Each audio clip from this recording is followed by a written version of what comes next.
Oh, hello there. Come closer out of the dark and sit around my campfire, why not? My name is of no great importance, but the stories I have to tell you are. Witness 4 lost souls journeying together through a grim world of perilous adventure. Be warned, though, these stories are not for the faint-hearted, and once you have heard them, you cannot unheard them. Bear witness to the Vagabond Chronicles. Holy shit.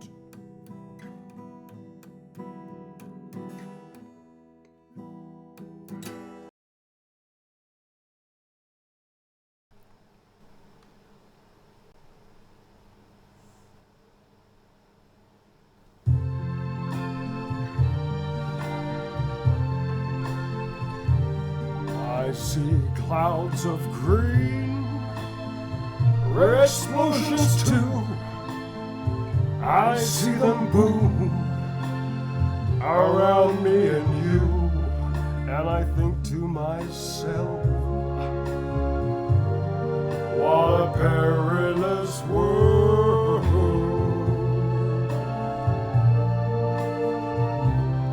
I see skeletons advancing too, their bones so white in the longest day, throughout the darkest night, and I think to myself, what a perilous world.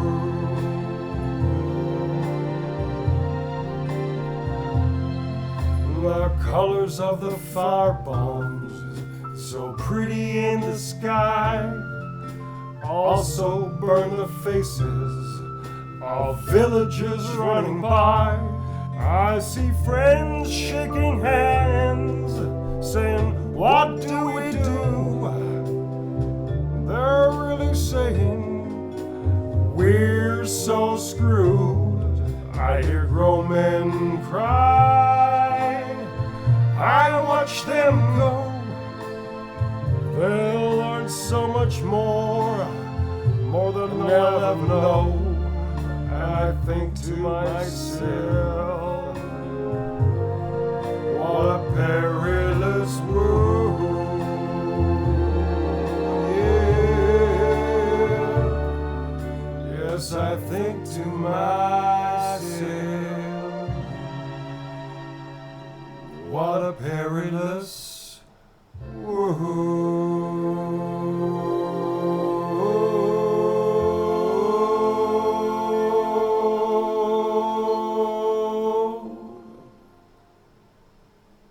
Holy shit!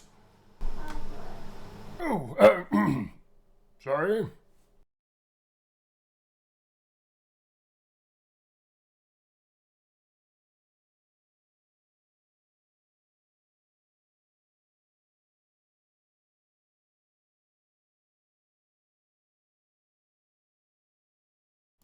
It's that time of the week again. It's that Holy time shit. of the week. Holy shit indeed. We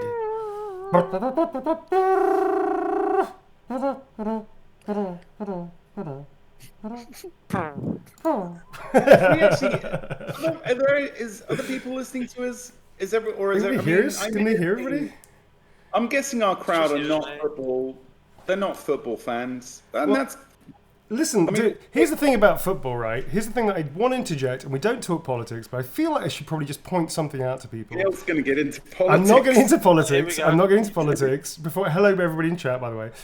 Very quickly, England, which is, I mean, my personal opinion, Britain leaving Europe is one of the worst things to ever happen to Britain, but that's my opinion. Brexit and England potentially winning the Euro Cup are not mutually inclusive. They're not related in any way, shape, or form. The England football side seems to be a bunch of really good kids, and they're just really working hard. Nothing to do with Brexit. Brexit is not a thing. It's a bad thing. That's my opinion. 2 cents. End of politics. Bye. It had to be said, Neil. It had to be said. It is not the fucking same thing. It's burning in your heart. Oh my god. Political correspondent. Hi folks, so welcome to the Vagabond Chronicles. Hi to everybody in chat, thanks for joining us, even if you are football fans, sorry, thank you for that. So, very quickly, hi Vagabonds, what's up Vagabonds, how you doing my Vagabonds? Hello. Hey. We're all good. I think we have a full house today, man. What's going on? Yeah. Yes! We're all here. I still don't know where Teddy is. We don't know where Still Teddy, don't know where where the fuck's Teddy is, Teddy? but, you know. Where's Teddy? Where the fuck's Yeah. Teddy? Yeah. Neil, I have a request. I didn't get to ask this before we went on air. Can we have a community news this time? Oh, Please. what the hell, just for you. But first, before we do that, So baby. can we say a very quick hello to our mods, our excellent mod team. Yay! I think I see, whoa, there, Veronica, I'm pretty sure I saw her a minute ago. Not sure who else is there, but please make yourselves known and show some mod love. Mod love! Mod love! Thank you to everybody. Is Yogo there? Is Shannon? Shannon. I'm not sure who else is around, but thank you to all of them that are all constantly helping work. And also the new mods and the mods for the Discord channel as well. Check out the Discord if you don't know what the fuck I'm talking about. Where have you been for the last 29 episodes of the Vagabonds? And it's 29, folks. I don't know what to... 29. Wow, we're nearly at 30. We're nearly at 30, man. I don't think 30 is a thing. Like, it's not like a celebratory It's thing. not really an anniversary. No, because it's like we're old enough. We're old enough to know better, still young enough to get away with it. That's where 30 is. Do you know what I mean? That's where 30 is. That's true. Does that mean in like 11 true. episodes' time we're going to be saying "oof" whenever we sit down and kind of A little bit croaky, a little bit creaky into Yeah. our chairs. I mean, the main thing is that because familiarity breeds contempt. That none of you have Already unfriended doing me. that. None of you have unfriended me after almost 30 episodes, which I think is a thing. So well done. Swiftly segueing. Bit close at one point, but A little bit close, but hey, we've all been there. So here's the thing, folks. Very quickly, let's introduce our Vagabonds. Let's do community news. And then we're going to talk a little bit, for anybody that's new, we're going to talk very swiftly about what it is we're playing, how we do it, and I'm going to go straight into it, folks, because it was rather exciting last time. A lot of shit happened. But first, here are the Vagabonds. We're going to start in initiative order, i.e. the sort of quick-witted amongst them, I guess, which actually weirdly works in life too. First up, we have our elf, definitely not on the shelf, played by, Dell, played by Blue Owl's Medic. How you doing, Blue? What's going on? Hi, I'm good. Yeah. Hi everybody. Hi chat. And I just want to shout out Picaro and all the people gift subbing. That's super generous of you. Thank you guys. Thank you so much for support. Yeah. My name is Blue, and I play the rogue outlaw elf Del, aka Delamira. And I have a war dog named Fleck, who is my best friend. And if anything happens to him, Best friend of 2 days. I rage. Yeah, I've known him 2 days, and if anything happens to him, I am murdering everything. Isn't it interesting that you've only known the dog 2 days, best friends, BBF and all that stuff, but except you've known the Vagabonds at least a week. BBD. But you've actually known the Vagabonds a week, and they just didn't make the cut. Doggo is still best number boy. one in my heart. That's right. Doggo is best boy. Yeah, yes, right. and I'm primarily an archer. Although I just recently acquired a scimitar that I got some training awesome. on, which is pretty dope. So I'm dope. excited to see what happens with that. Indeed. So, thank you very much, Blue. Next up is actually an NPC who used to be played by a guy called Dr. Steve, who's a real-life doctor that we love and adore, who had to step away because of the pandemic getting in the way of our fun. The whole world's fun, that is. But he is called Siegfried, I always get it wrong, Siegfried Hauptmann, Corporal Siegfried Hauptmann, although he's now referring to himself as captain, his logic being that at this point he would be a captain. Very thin, very flimsy, but hey, that's the way it goes. He is an incredibly proficient warrior, very brave to the point of lunacy, but socially has the ability of a wet kipper on dry land. He's not very good with people. He also is our party's cartman, which I take great delight in doing the things that I ought not to do in my own life. Next up after that is what do we say? Ratty Definitely Tatty. Our hedge wizard, Ratty. Definitely Tatty. Played by Thomas Balderdash DeVille. Tom, what's up? How you doing, mate? Hey, I'm good. I'm really glad to be here again. I should add that you definitely brought the Cartman element to Ziggy, I feel. I don't think you can. I think it's justified. I don't think you can actually, there's no evidence to support that. Apart from 29 episodes YouTube, that are finds on evidence. Looks through YouTube, finds evidence. Nice one. Okay. I play... The prosecution rests.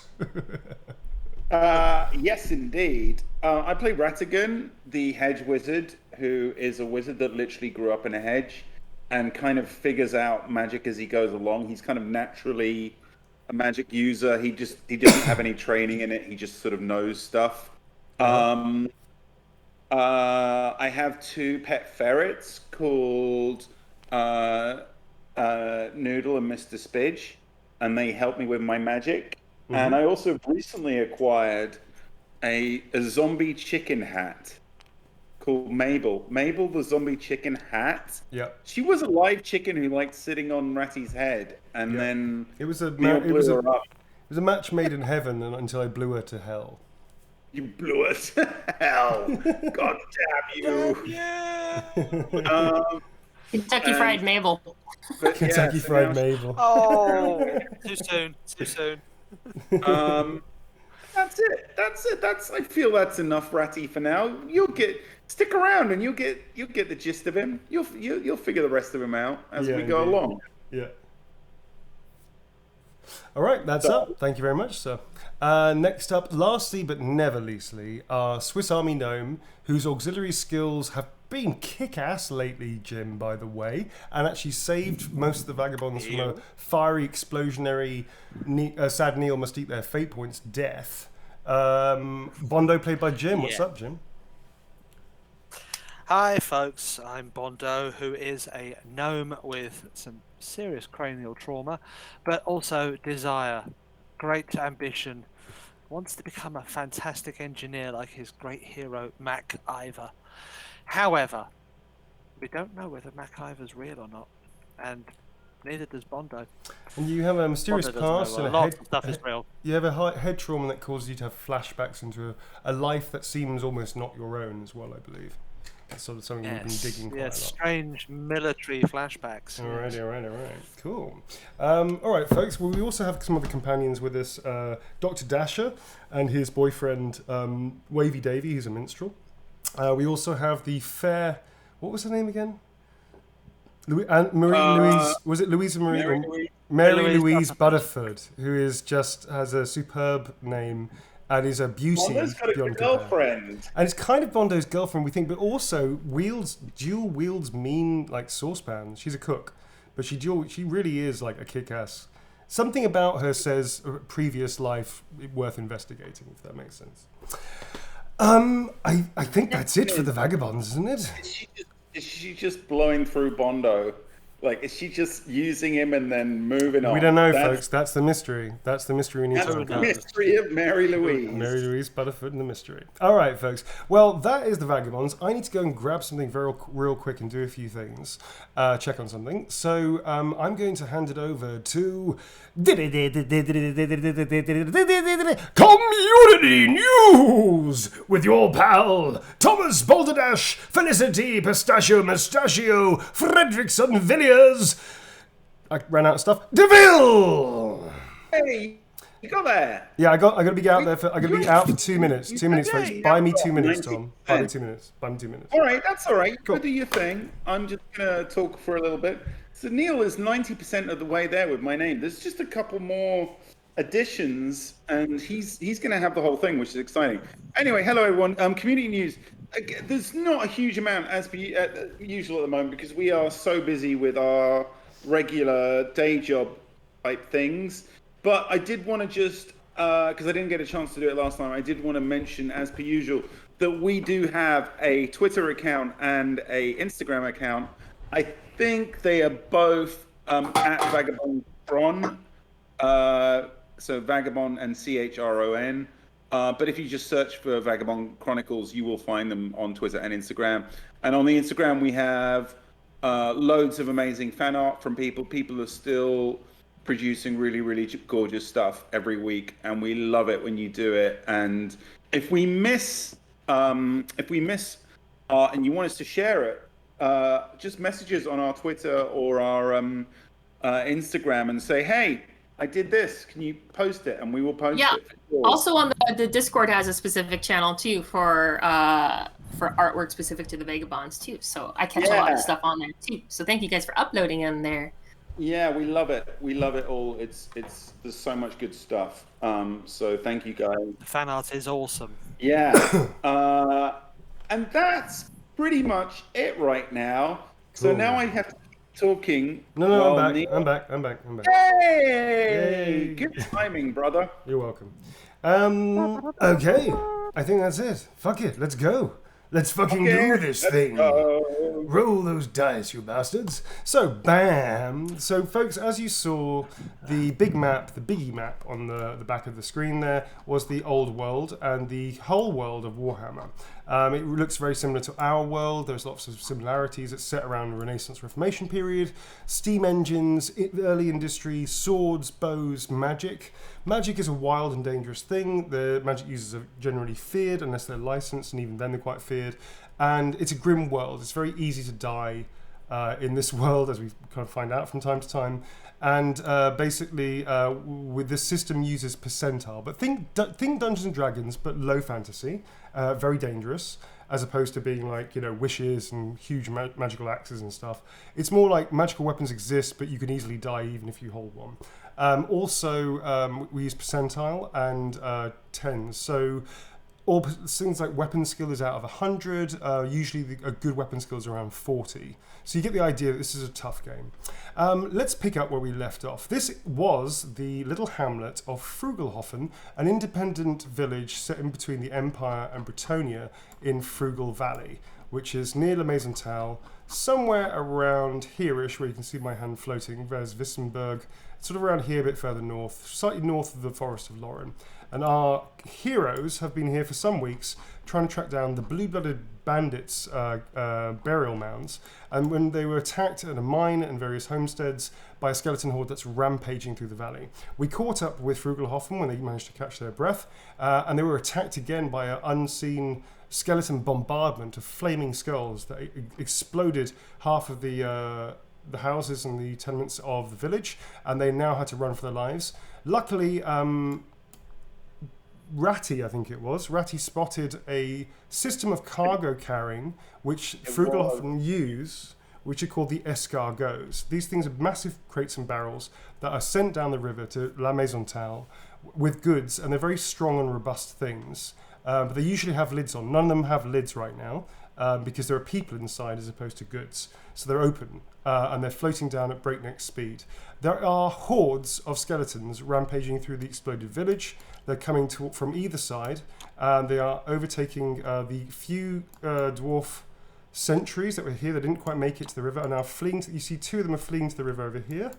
And they're trying to fight off this huge horde. It is massive. It's probably about a good 100 skeletons strong, if not more. And it's coming from both sides of the river. So they're sort of swarming the sides either way, coming from over here through like distant woodlands, through the chasm over here to the farmlands, and coming through woods over here to this side of the village. Most of the villages that were still standing, still remaining, made it into the escargots, but the village has been decimated. It's literally like they've probably lost at least half the villagers of about 80 people, maybe more actually. And the dwarves that are remaining with you only number 3 or 4 at total, apart from the poor sentries over here that seem to be overwhelmed in a matter of moments. Our heroes are careening down here. It's going to be very difficult to show you on the map representationally where the escargots at any one moment, so we'll be just using our heroes to show a kind of rough course. One thing you should know, folks, Ziggy, when he sorry, I had a little delay there. So when Ziggy went to try and rush to help some of the human and dwarf sentries over here to the bridge, he was on the bridge when it was exploded.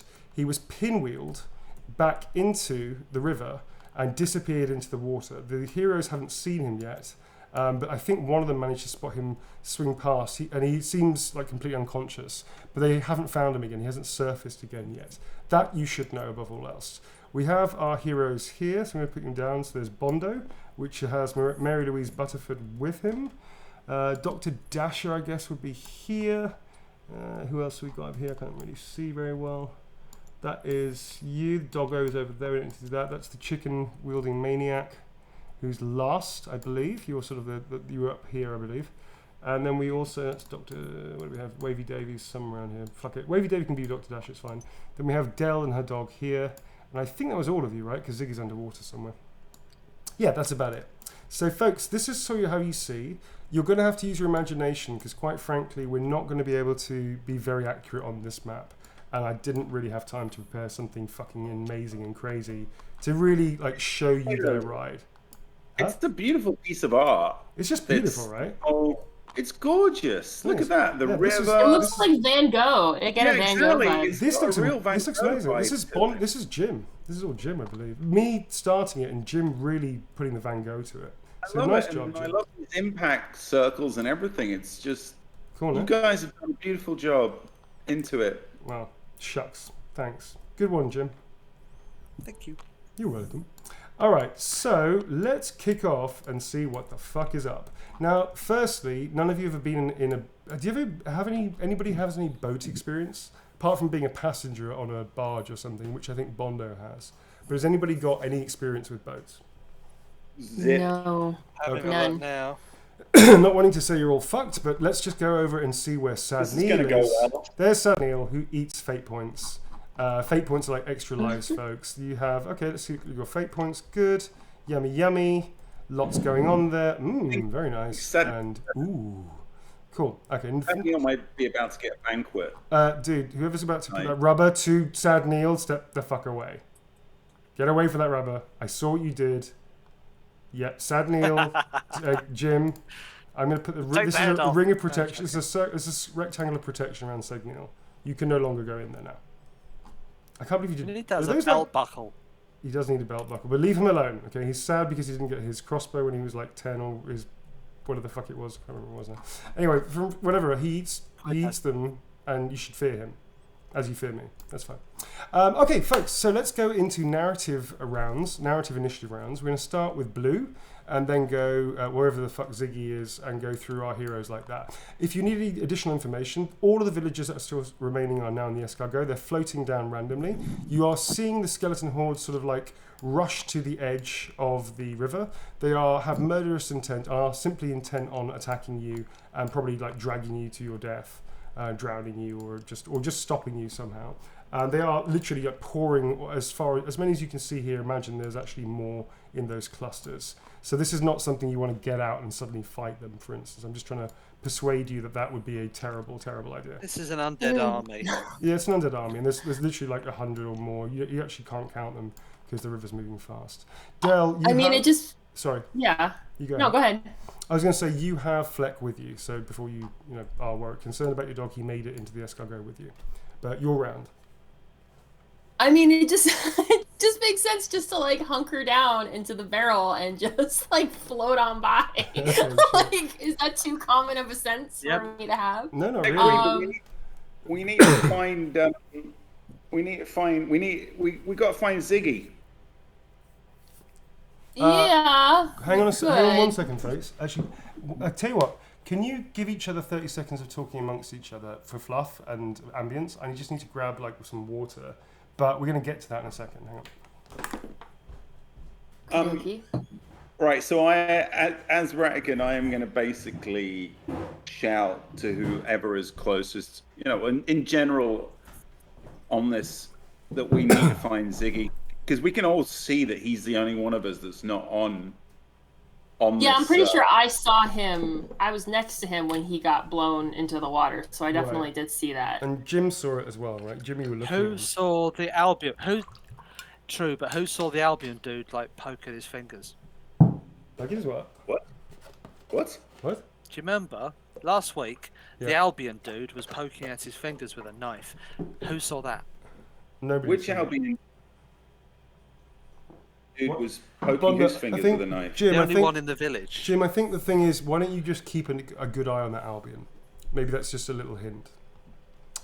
I don't think you saw it. You don't think you saw anything necessarily right now that you could probably would make any sense. Definitely. Keep an eye on him. I think. Very mysterious. Yeah, a little mysterious. No, that's not what I'm saying.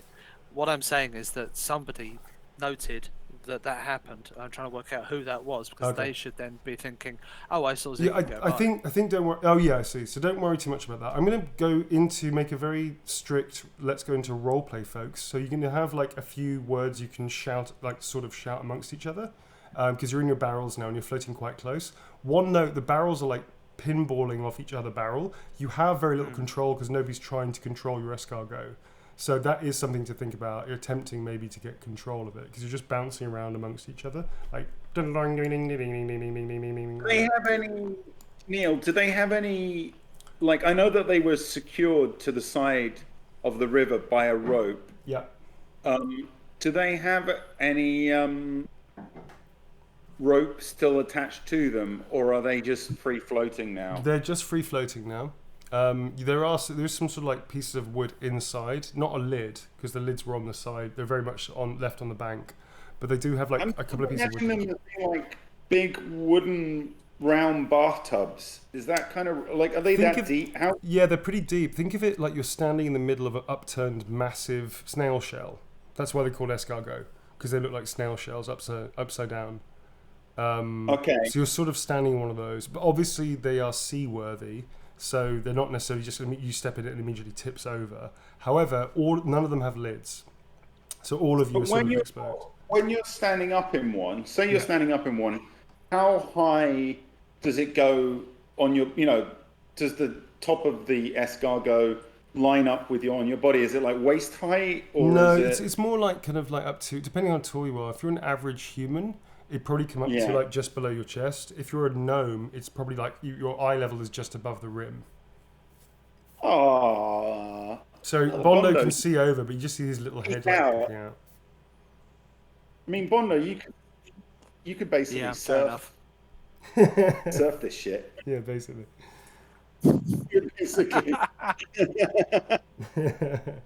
Okay. You said there's wood inside. There's loose wood inside. And some of them, yeah. Neil? Yep. Can you hear me? Right, cool. Yeah. Can you hear me? Okay. So, well, look, I've shouted.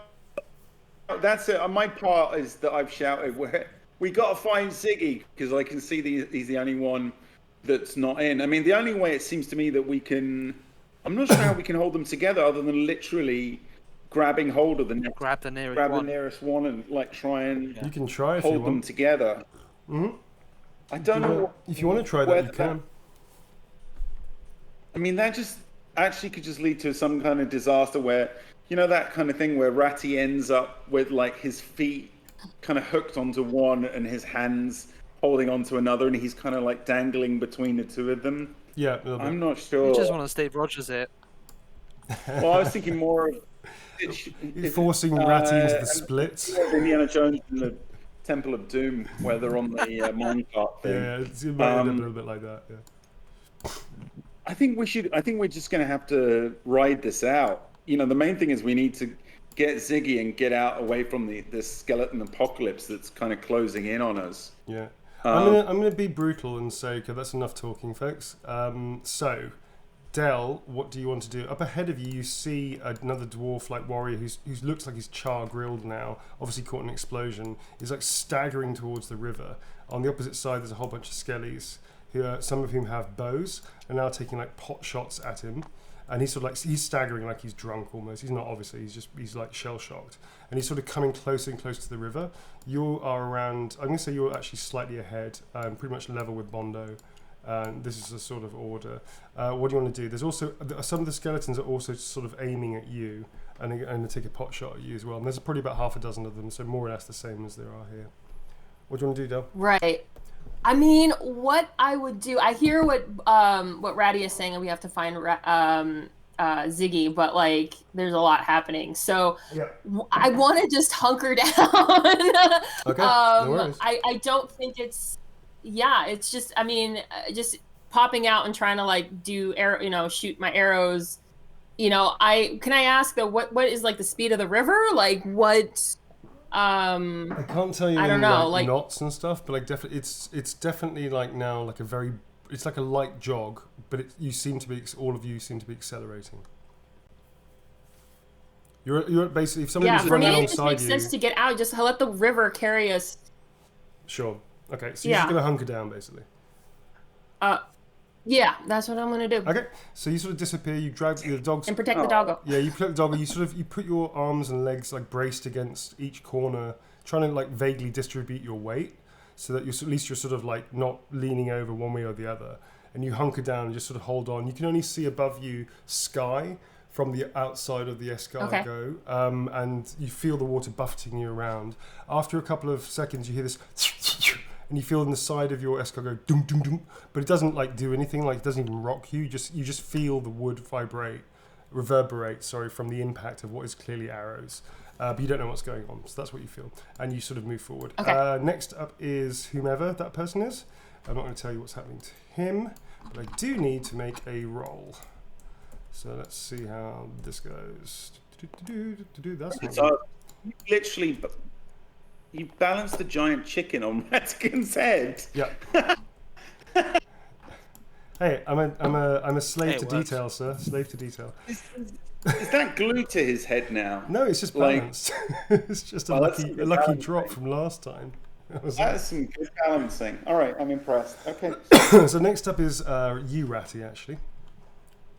So this dwarf, is he just gone down, or is he still running? So is he running towards it? He's not running. He's sort of stumbling towards the river. You do see the arrows fly over. A couple of them hit. You see Del duck, and a couple of arrows thud into the side of Del's escargot as it sort of travels past. They're lining up into like a firing formation, and they're completely dispassionate, machine-like automatons that are just like shooting, like because they've been ordered to by someone. The dwarf is staggering forwards, and a couple of arrows like land near him. He seems completely fucking oblivious, and he's just sort of like staggering, and you sort of see these arrows like dunk, dunk, dunk, like that, like kink, kink, kink, and he's just staggering towards the water, like this. I'm gonna shout to Bondo. Yeah. Bondo, you got any of that dynamite left? And I'm gonna point at the bunch of skellies that are lined up, kind of getting ready to shoot. Okay, dokie. Anything else you want to do? Because that's a free action. Bondo's always got dynamite, boy. That's a free action, Tom. Anything else you want to do, mate? Yeah, I'm gonna. You know what? Okay, I'm gonna cast Assault of Stones. So I pull after I've done that, just to demonstrate my intent. Okay. I pull a pebble from my pocket. Actually, Spidge brings me a pebble. Yep. And I'm gonna sling it at the nearest skeleton to me. Okay. Do you have the details for your spell? Should be in I never.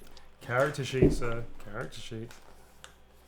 Well, I know how many magic points it costs. I can't remember. I thought you. Sorry, let me just look it up. Give me a second. No worries. I'll try and find it. This is going to take a while. So, No, so I think I can find it if you quickly. I wanna- can remember it. It's quite powerful. I remember that It's much. a But kick-ass spell, dude.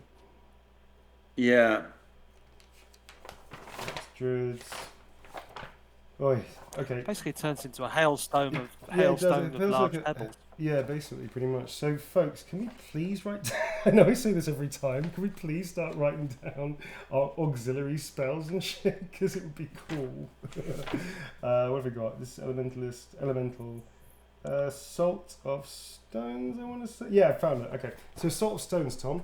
So, this is a spell, Salt of Stones to burst upon any individual or group of enemies within 48 yards. It's a magic missile, causing like missile weapons. Target restrictions apply the same ways.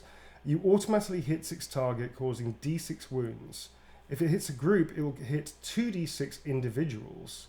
Fucking hell. Nice. This is a really good spell. Nice. Victims meant on magic test. Stones have a 50% chance of hitting either the head or the chest only, for some inexplicable reason.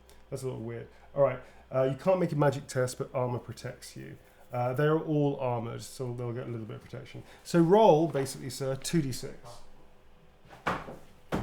That's for, if it hits one person, it's d6 hits. If it's a group, it's 2d6 people in that group. So 2d6, please, sir. Yeah. So I'm just getting 2d6. Yeah, yellow's a d3. Yeah. Are these both? These are 2d6, These are right? 6, yeah. Okay. All right. Oh, bloody hell! Sometimes. Sorry.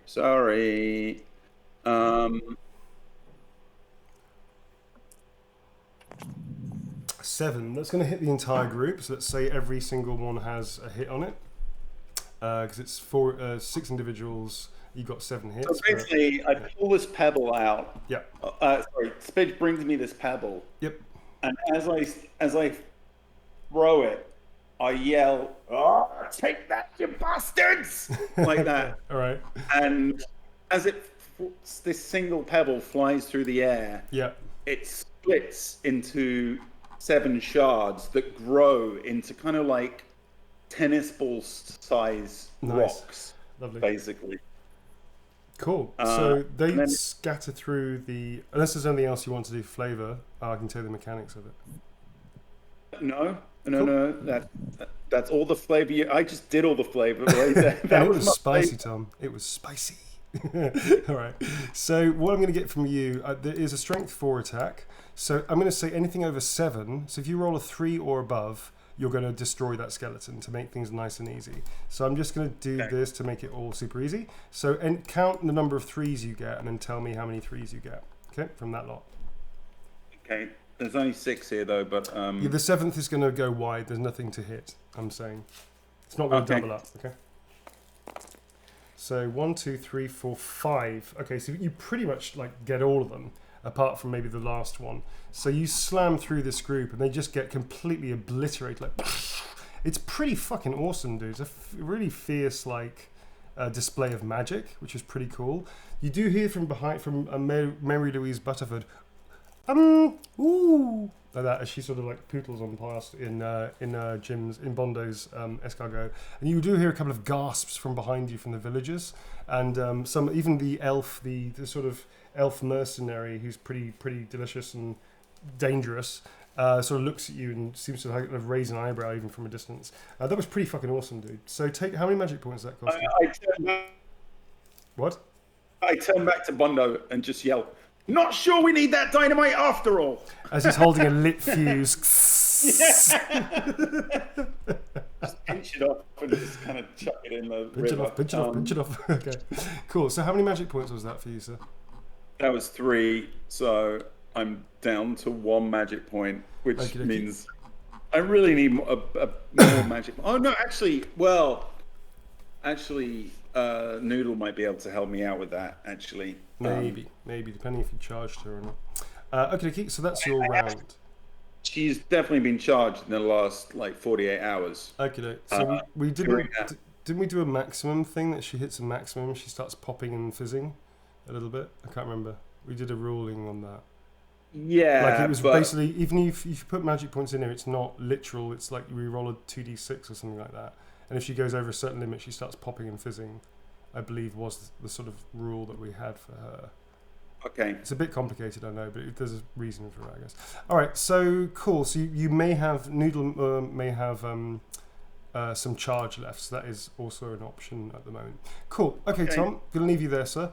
You see Dr. Dasher. He sort of gets out a pistol. He's sort of aiming. He's putting his hand out, but he's trying to aim. Then you do your magic, and he sort of goes, "Nice shot, you crazy hippie!" And he sort of ducks back in again and starts like fiddling around.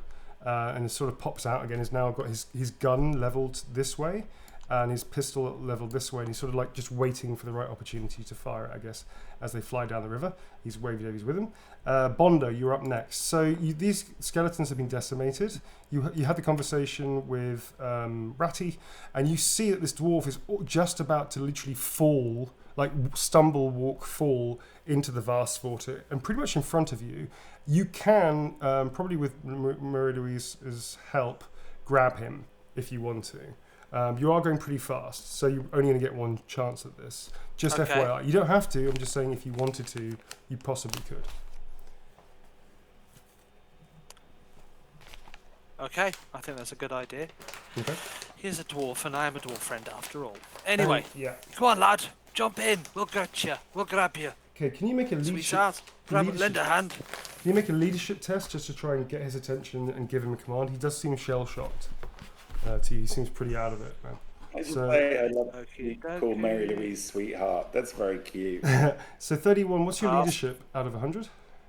46. So that is 31, which is a pass. Nice one. Okay, he sort of snaps to. Again, you use battle tongue, which is a short military military speak. And he sort of, that snaps him into at least understanding what the fuck you're talking about. You say it in Kazalid as well. He sort of looks at you, nods, and then he just literally just half stumbles, half jumps a bit further and closer towards you, sort of as you're careening down to him. His hands are outstretched. You're going to have to make a strength test. Mary Louise has grabbed you sort of on the waist and is like bracing you, like because you're tipping over a little bit. So I'm going to give you an effective strength of, what's your strength right now? Jim's so happy with that success, he's gone. Jim?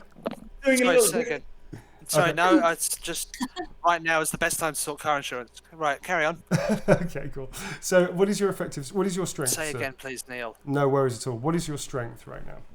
My strength is 3. I'm going to give you effective strength of 4 because Mary Louise is like sort of holding you, and I'm going to give you another 1 because the guy is in a prime position to be hoisted out of the water. So you now have effective strength of 5 for this only, which if we convert that into percentile is 50. So you have to get 50 or under to do this roll, to pull him out. 24, nice rolls, Vagabonds, kicking ass. All right, so you, as you go past, you sort of like forearm to forearm in a very kind of cool, like testosterone-filled action hero. You like grab each other in like a warrior's grip, and as he swings past the water, you use the momentum of the river to like hoist him up, and then swing him back round into the escargot with you and Mary Louise. So now there's 3 of you in this thing. It's pretty tight now. But the good news is that as you're all dwarves and gnomes and halflings, you can actually fit in there. You won't be able to fit anybody else into this thing, by the way. But yeah, he's joined you. He slams in. He looks at you. He's completely white in shock. and he sort of like blinks a few times. He grabs you in this fierce hug, and in Casalid, he says, "Ach, which basically means, oh, thank you, old dear boy. It appears I have a life debt with you now, old son." What? He sort of grabs you like that. Think nothing of it, dear boy. Well, actually, you say that, but you now have a life debt with the dwarf. He is theoretically bound to you. He's literally like blurted this thing out, and they don't say that lightly. You literally just saved his life. He now owes you a blood debt, a life debt, which you can release him from at any point. But you realise that you don't really know what this means in totality, but you realise it's quite a heavy thing to say. Dwarf friend is one thing, life debt is something completely different. I don't know if any of you have ever heard of Felix and Gottrick, but Felix is sort of bound to Gottrick by a life debt, a blood debt. So that's the kind of heaviness that we're talking about right now.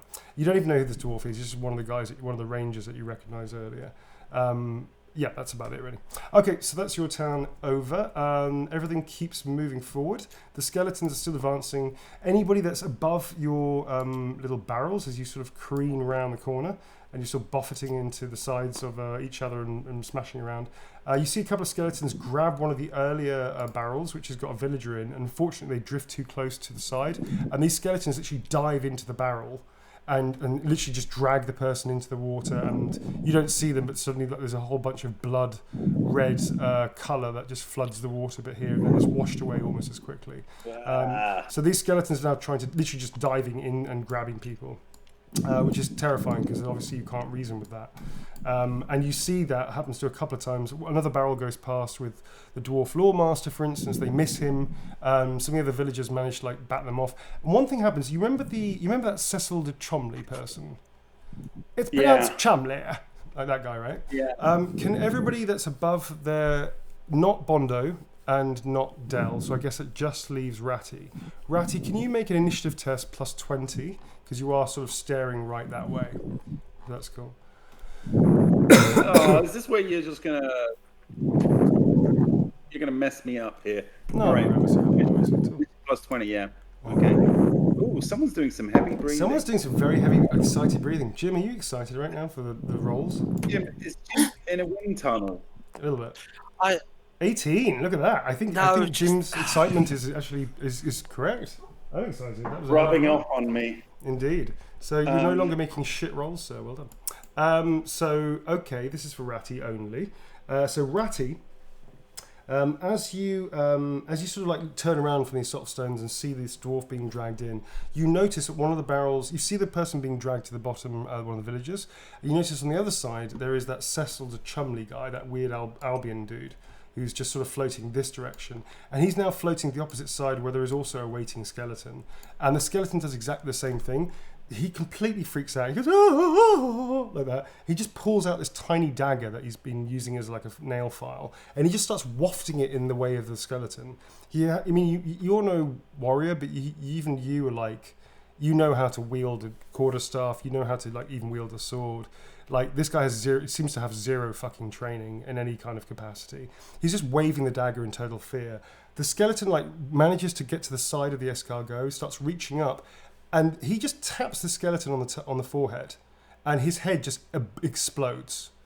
Like, the skeleton's head just literally explodes apart and covers him in fine dust. So that when you see Cecil turning around and seeing this body dropping off, staring at the dagger, staring down into the water, and he sort of looks up and kind of vaguely stares in your direction, his entire face looks like he's got white powder on it, because the skeleton had just obliterated itself. And then he just sort of disappears around the corner as the Varsvorder speeds up and takes the escargots on this wild ride. As he goes, I give him a little thumbs up, and then kind of just mime dusting off, just dusting the shoulders off a little bit. Sure thing. Okay. Okay. So, new round. Well, good for him. He's got some. Yes, he's got some kind of skills there. Has he? Okay. Yeah. So basically, you see these two dwarfs. So anybody that's peeking up ahead before we start a new round. Nice kid. He's got a nice kid. Actually, let's start a new round. Del, what are you going to do? You hear sort of this screams from people. You hear splashes of obviously escargots overturning. You hear somebody scream out in Casalid.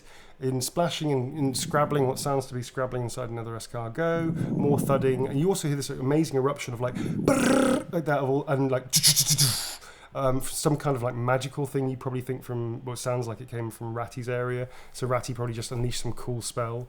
What are you going to do? You're still hunkered down inside your escargot. Yeah.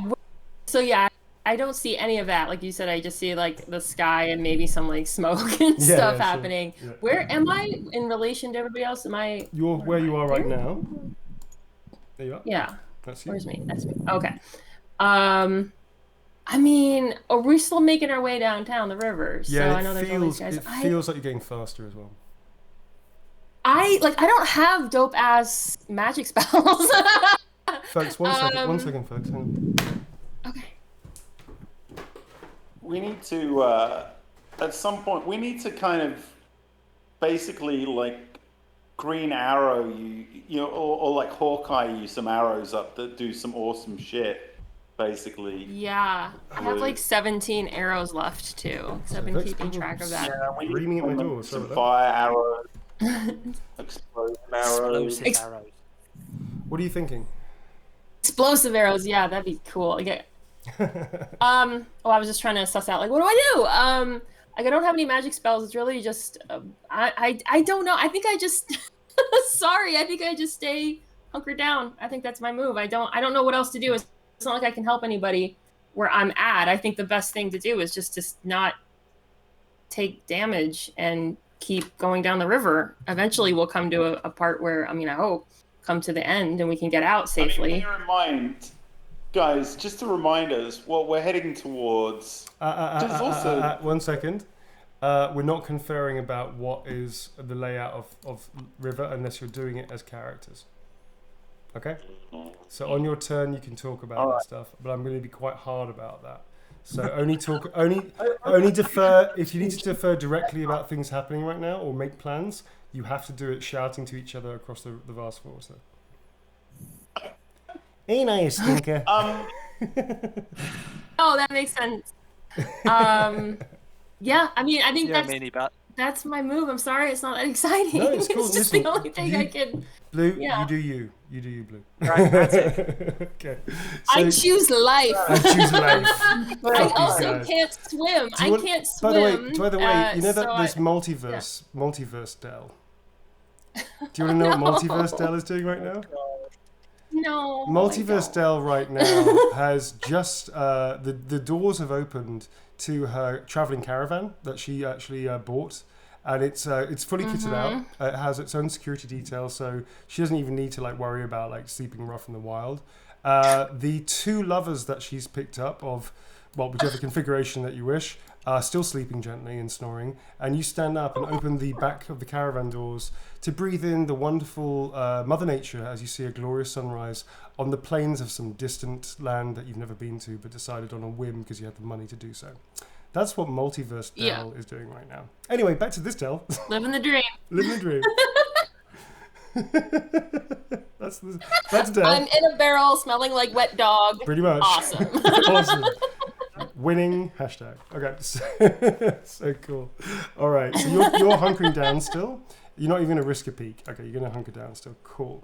Next up is somebody that we have no idea what's happening to, and I'm pretty sure that's not looking good for our boy there. Let's just see what's happening with this particular thing. Okay, all right. So next up, I guess, is Ratty again. Ratty, what's up? So what else? I mean, you are getting faster and you are moving down this river pretty quickly now. So obviously, like, you're going to get further and further, like, away from this, like, scene of carnage. So at some point, you'll probably be out of this whole, like, skeletons trying to jump in everywhere. Are there any coming near me at the moment? Sort of, not really. Kind of. I mean, they're all sort of coming, but they don't. You're on this side, and the way that you've seen the other barrels, you're probably meander this way. So you're probably gonna be okay, actually, unless you get to like down here-ish. Then who knows what's gonna happen? By the way, there is a series of rapids, folks. By the way, there's a series of rapids I should point out across here. Where are they? The rapids. Where did they start? The rapids are around here, and they do like sort of like do this and increase and get faster, and then it becomes noticeably faster running this way. So just to be aware, there are rapids coming up.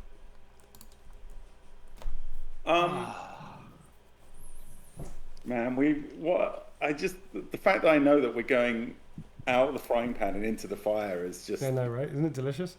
so delicious. Whose escargot is closest to the one that Ratty is in? That'd be Dr. Dasher and Wavy Davy. Dr. Dasher, Wavy Davy. All right, okay. As an experiment, Yeah. with the, I'm gonna basically, can I grab hold of it and try and hold our two escargots together? Sure, you can make an initiative test as you have to wait for you to like. And I'm just gonna, Go on, Tom. What? You just cut out there, dude. No, I was waiting for you to finish, so you interrupted you. Hello? Tom, can you hear me? You just cut out. You just cut out. Okay, you go ahead, Tom. Yeah, you just cut out. Yeah. I was just saying, I want to try and grab hold of their escargot as an experiment just to see if it helps us or not. Sure. So you're going to have I'm to sort of dubious about that. You're going to have to make an initiative test to do so, and then you have to make a strength test to hold on, depending on whether they help you or not, if they even know what the fuck you're doing, or if they even agree with you, for that matter. So you can wait until your barrels get close enough and sort of make a dive for it. Your branch, you might be able to hook over the edge as well, you know. Yeah, that's a good idea. Thanks for giving me that idea. I'm going to do that idea. Hello, Ratty. You're welcome. Didn't want to disturb you. Look really busy. I just thought I'd give you Gary. Gary the Brainy. Hello. Gary, fine. I know we didn't leave on great terms last time. I just thought I'd throw you a bone. Maybe use your stuff. Bye. He just disappears into the ether of your head. Don't forget magic. You can do magic. Don't forget that. Can you? That's good. All right, I'm gonna roll. So I'm just an initiative roll, and I pass. I rolled 12. What do you get? I missed it. It was so exciting. 12 again. You are killing the rolls today, so I guess it's your turn, huh? All right, so you hook. It happened at some point after the last, I don't know. I've had maybe 3 months of terrible episodes where my rolls have been. You really have. Abysmal. Pretty sure you lost a fate point over a bad roll. Anyway, so so okay, so I passed that. So I managed to snag up. As did I. So now I have to do a strength test, right? Yeah, you hook onto the side. Dr. Dash goes, "What the bloody hell? Oh, okay. Well, yeah, let's give it a try." He goes over and he puts his hands. I'm just going to shout to him.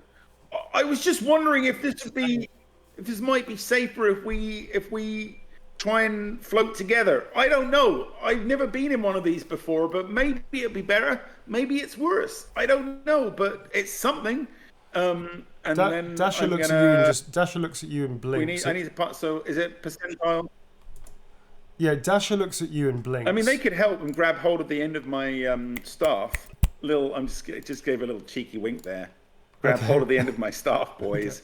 Okay. So Dasher looks at you and just blinks and goes, "Well, let's try it anyway. But if anything fucks up, we're all in agreement. It was your idea." And he and Wavy Davy hold on to the edge of the staff and just sort of keep it stable on the edge. Full responsibility, and if anything goes wrong, immediately eject. I'm fine with that. We feel free to let go whenever you. If this feels like it's going to be a bad idea, then we eject. All right, I'm fully into that. Right, so I'm going to roll strength test. Yeah, so under 40. Going to give you plus 10 because they've stabilised it, so it's not going to be moving around on the edge of the escargot, so it's more stable. So plus 10 to your strength. So that's 50. Look at these rolls. Go Vagabonds. Holy shit, huh? Yeah. Okay. Okie dokie. So you managed to pull the two escargots together. Dr. Dash and Wavy Day goes, "Whoa, you're stronger than you look, you little scrawny bastard." And Dr. Dash goes, "Oh, well, this is a fine idea, no mistake. But now that we've done this, what was the point?" You sort of, as you both start speeding up, and now both of you and his escargot, their escargot, are now starting to do like this in the water, and are now spinning with each other round and round, and are starting to create central. You started to create centrifugal force, and it's now getting faster and faster, I don't know what you're doing right now, but you've had your round, so that's what's happening to you too. Okay. Just leave us like that. Just basically spinning round around each other with centrifugal force. Now is, I guess, Bondo's go. Bondo, you've got this dwarf in there who's pretty freaked out, who's just giving you a life debt. Everybody's speeding up much faster, so you notice the barrels have suddenly kicked into overdrive. Some of these skeletons that are diving after people actually now miss their targets. You do notice, sadly, that these two dwarves who were fighting valiantly, the last two sentinels, were fighting valiantly against this. I've just been completely overrun. One of them the last thing he does is shoot off his rifle and obliterates one skeleton, only to be dragged down by two other ones. This dwarf here sort of backs to the water, turns back, realizes he has no hope left, and you just see him sort of cut his own throat, and he just sort of goes to the ground and just drops dead in front of the horde. Obviously choosing to try and I don't know, maybe he was thinking if he cuts his own throat, he's not going to turn into one of these things, I guess. You do notice more skeletons here, but you reckon the quickness of which you're traveling, you're probably not going to pose. They're not going to pose much threat to any of you, even if they do try and take aim, because they are pretty lumbering. You notice the other villages ahead of you. This is where the Cecil guy is, for instance. Still no sign of Ziggy, but you do see behind you, turning around. You see. You see Ratty and Dr. Dashes have now joined their barrels, but they're now starting to swing around with centrifugal force, which you realise, as any fool would know, that two objects in water holding together, creating a centralised point, would start doing that. So this comes to no surprise that these guys are now doing that. I don't know how amused you are by that, but you do realise that that's a bit of a problem if they start getting up speed, because that could really fuck them both up. What do you want to do, sir? What's your plan? Well, laugh uproariously, of course. That's a free action. Keep an eye out for Ziggy. And It's a free action. I could just chuckle under my breath at the idiot. Let's have a look. Let's see. I take it we're effectively a gallop speed or a canter Yeah, speed. you're definitely galloping now. I would say a horse will keep up with you, but not a person. Yeah, you're moving real fast. Right. Okay, I'm gonna shout back to Ratty. You're doing all this of a waterfall at the end of this.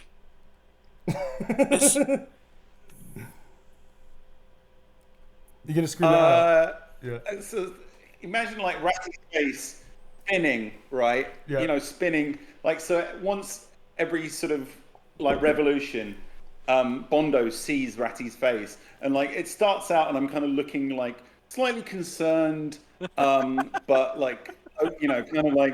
rolling with this. Then I hear the thing about the waterfall, and the next time he sees my face, it's just passion. Right. Yeah. Okay. Yeah. Oh, crap. Okay. Cool. You also notice up ahead a rapids as well, and rapids, as anybody knows, is a lot of fun in an escargot with no way of steering yourselves. So they're up ahead. They lead to the last bridge. As soon as that bridge goes, it is a straight burn to the waterfall, which takes another 10 minutes. But you are going to be moving pretty choppily, folks. So you see some of the villagers go through the rapids. You do see a couple of villagers take out posts or take out some wood from inside the escargot, and they're sort of using it to push themselves off through the rapids and the rocks. None of them seem totally used to it, but all of them are pretty competent in the water, and they all seem to be doing pretty well. Some of the dwarfs get hit a few times, but most people manage to get through it unscathed. And then it's sort of going to be your turn, I guess, folks. So up first will be Del. Bondo, if there's anything else that you want to do or anything else you want to call out before we sort of go into this action round, I guess. If I've seen Chumley go through the water and do that, then I'm going to grab for the bit of wood inside the escargot. Yeah, it's almost like a kind of whispers game where everybody starts off. One person says, "Grab the thing," and the message keeps passing backwards. Yeah, that makes sense. Yep. Use the wood, Luke. Use the wood, Luke. No, I haven't got... Okay, so here's the thing, folks. Oh. We're going to go... sorry, skipping past that joke, which I aborted. We are going to start in initiative order. Is there anything you want to call out, Bondo? Just no particular reason asking for a friend. Is there anything you want to call out as you grab your piece of wood inside the thing?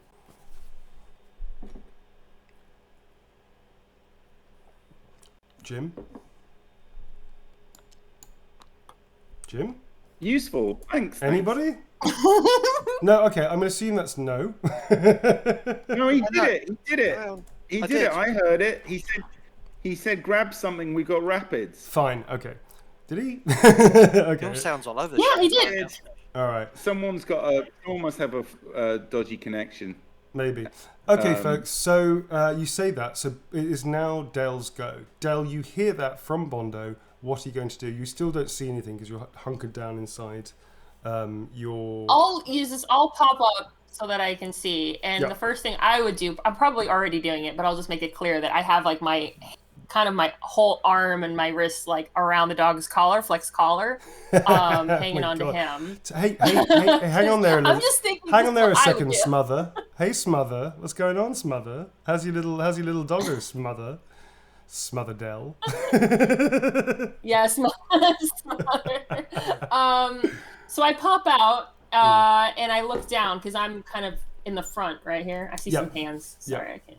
No, that's good. Jim, move your hand. So I please. can see the rapids. I can pretty obviously see the rapids and that we're approaching this bridge. Yep. Can you Jim, can you move Can your you hands describe to the- me? Jim? Oh. Jim. Slap, slap, slap, slap. Jim, slap. We're all slapping you. Yes. Thank you. All right, sorry, Oh, go ahead, right, Luke. okay. Why don't you just tell me what you want to do instead of slapping me? We did. We were slapping you and telling you, please move your hand. Neurotypical. All right. Now my wife is now slapping me. Thank you. Excellent. I So have, we're all like, a slapping you to move your wacky- hand. Good. As long as you got the message, that's all we care about. Blue, what were you talking about? What do you want to do? One hand on the I had a dog. wacky idea, but Give it. No, I love I got one wacky hand ideas. on the dog. I reward wacky ideas. You But I know had this about me. because this is a wacky idea that will go horribly wrong. But it's the it's the You guys vagabond know the way. best. It's the Definitely vagabond do way. it. Can I just work out what maybe my character is thinking? Do you want me That's to come the best back to way you? for me to do you want me to come? Do you want to drop maybe- down the like order? I would notice the bridge. What's that? Do you want to drop down the initiative order? Hello? Give yourself. Hello. Can you all hear me, folks? I'm here. Can you hear me? Yeah, I can hear you. Yeah. Am I dropping out? We can all hear you. Okay, wait. Yeah, you've been dropping out for me a bit. Oh, Sorry. sorry. So can Okay, you? Do you want to drop I'm down? asking. Do you want to drop down the initiative order to give yourself more time to think about this? You can do that. No, I know what I'm thinking. Okay. Am I able to just talk through what my character would be thinking? Sure I just thing, want. yeah. I don't know how else to do this. Yeah, you can talk. talk me through it, yes. Is that I noticed the bridge Yeah. ahead of us, and can you describe the bridge to me? Is it just wood? Is it stone? Like what's Sure. what do I see when I see the bridge? Sure, the bridge is made out of a combination of stone and wood. It is high enough for you to easily sail underneath. However, I guess if you were balancing on the edge of the escargot, you could probably also jump onto it. At the top there is a dwarf who's firing a long rifle, and another dwarf on the other side who seems to be packing the bridge with something. You can't really see what he's doing. There are skeletons that are sort of coming this way. There's also a bunch of skeletons over here that are sort of charging towards the dwarf and the bridge. There doesn't seem to be any skeletons over here at all for some reason. There are some skeletons sort of like charging through the fields over here that you can see. And these seem to be the only dwarves not in an escargot left standing from the original complement of dwarves. Okay. That's helpful. Yeah, my thought was as quickly as possible is like, can we blow the bridge and create some kind of dam to stop us, or at least clog it in a way where we have enough time to get out. That was what, because Bondo has the explosives. I imagine if I'm watching the dwarf pack it with something, first thing I thought of was he's packing it with explosives to blow it. That was my crazy idea, but it probably- depends on a lot of different factors. I know. Sure, you could blow the bridge. Oh, I can't hear you. You can't hear me at all. It's weird. Okay. My microphone's working. You could blow. That's what the dwarfs might be doing. So the thing is, you could blow the bridge, but you don't know whether or not that would be enough to dam the vast water. It's pretty deep right now. It's reasonably wide. It's not like a small river. It's actually pretty wide, the vast water. It's not like the fucking Danube or the Thames or something, but it's wide enough to have a lot of water going through it. This is a very big bridge. Right, but the bridge is equally wide. Because It's equally covers wide, but it may not the be river. thick enough to have the volume of height to drop into the water and dam it. It might slow it down somewhat. That's true. Yeah, it might well slow it down. Yeah. Okay. So you could half. That I mean, slowing it down would be my goal. So if we had enough time to get out before we hit the waterfall. Okay, that's Unless something. Yeah, it's something to think about. I mean, you can definitely shout that back to Bondo. I guess that's whom you're thinking of, right? That's exactly what I'm thinking of. Okay. Where's yeah. So take a free action. I would pop up. Yeah. Take a free and action. yell. Yep, you got it. Yep. I would pop up. I would look at the bridge, see the dwarf. Yep. Turn back around, point to the bridge, and yell at Bondo. You know, I know he's got dynamite, so I would just say, should we blow it? Sure. To stop it. Okie dokie. So as you say that, you hit the rapids. And you sort of, unless there's anything else that you want to do, by the way, I should probably. No, that's basically all I'm really able to do. So you say that sort of turning round, and as you suddenly hit the rapids, and your escargot lurches forwards, and then gets doom doom doom like this, as you start feeling rocks sort of like buffeting and spinning you around. Do you have any row ability or river lore ability skills? I do not. Okay, I don't. You're going to make a risk test. Which is a 50-50 chance of avoiding getting an instant wound as you get buffeted and knocked around. So please make, you need to get 50 or under to avoid. Okay, what for that? 50 or under to avoid getting hit. Roll these two? Yeah, roll these two hit. Yeah. That is a 98 critical failure. Oh dear. Oh my god. Oh, that's not good at all. That's not good at all. I'm going to have to do something quite upsetting. All right, so that is a 98, folks. Now, anybody that's joined us for the first time, this is a percentile game, but like D&D, we have natural successes and natural crit failures. 0 to 105 is godlike ability of doing something. It is the stuff of legends. 96 to 100 is the worst possible hell that you could ever wish on friend or foe. She just rolled a 98, which is an incredibly bad roll. And now I'm forced by the laws that govern games masters to throw the book at her. So, Del, as you do this... Absolute shit. Don't, by the way. It's up to you how maybe...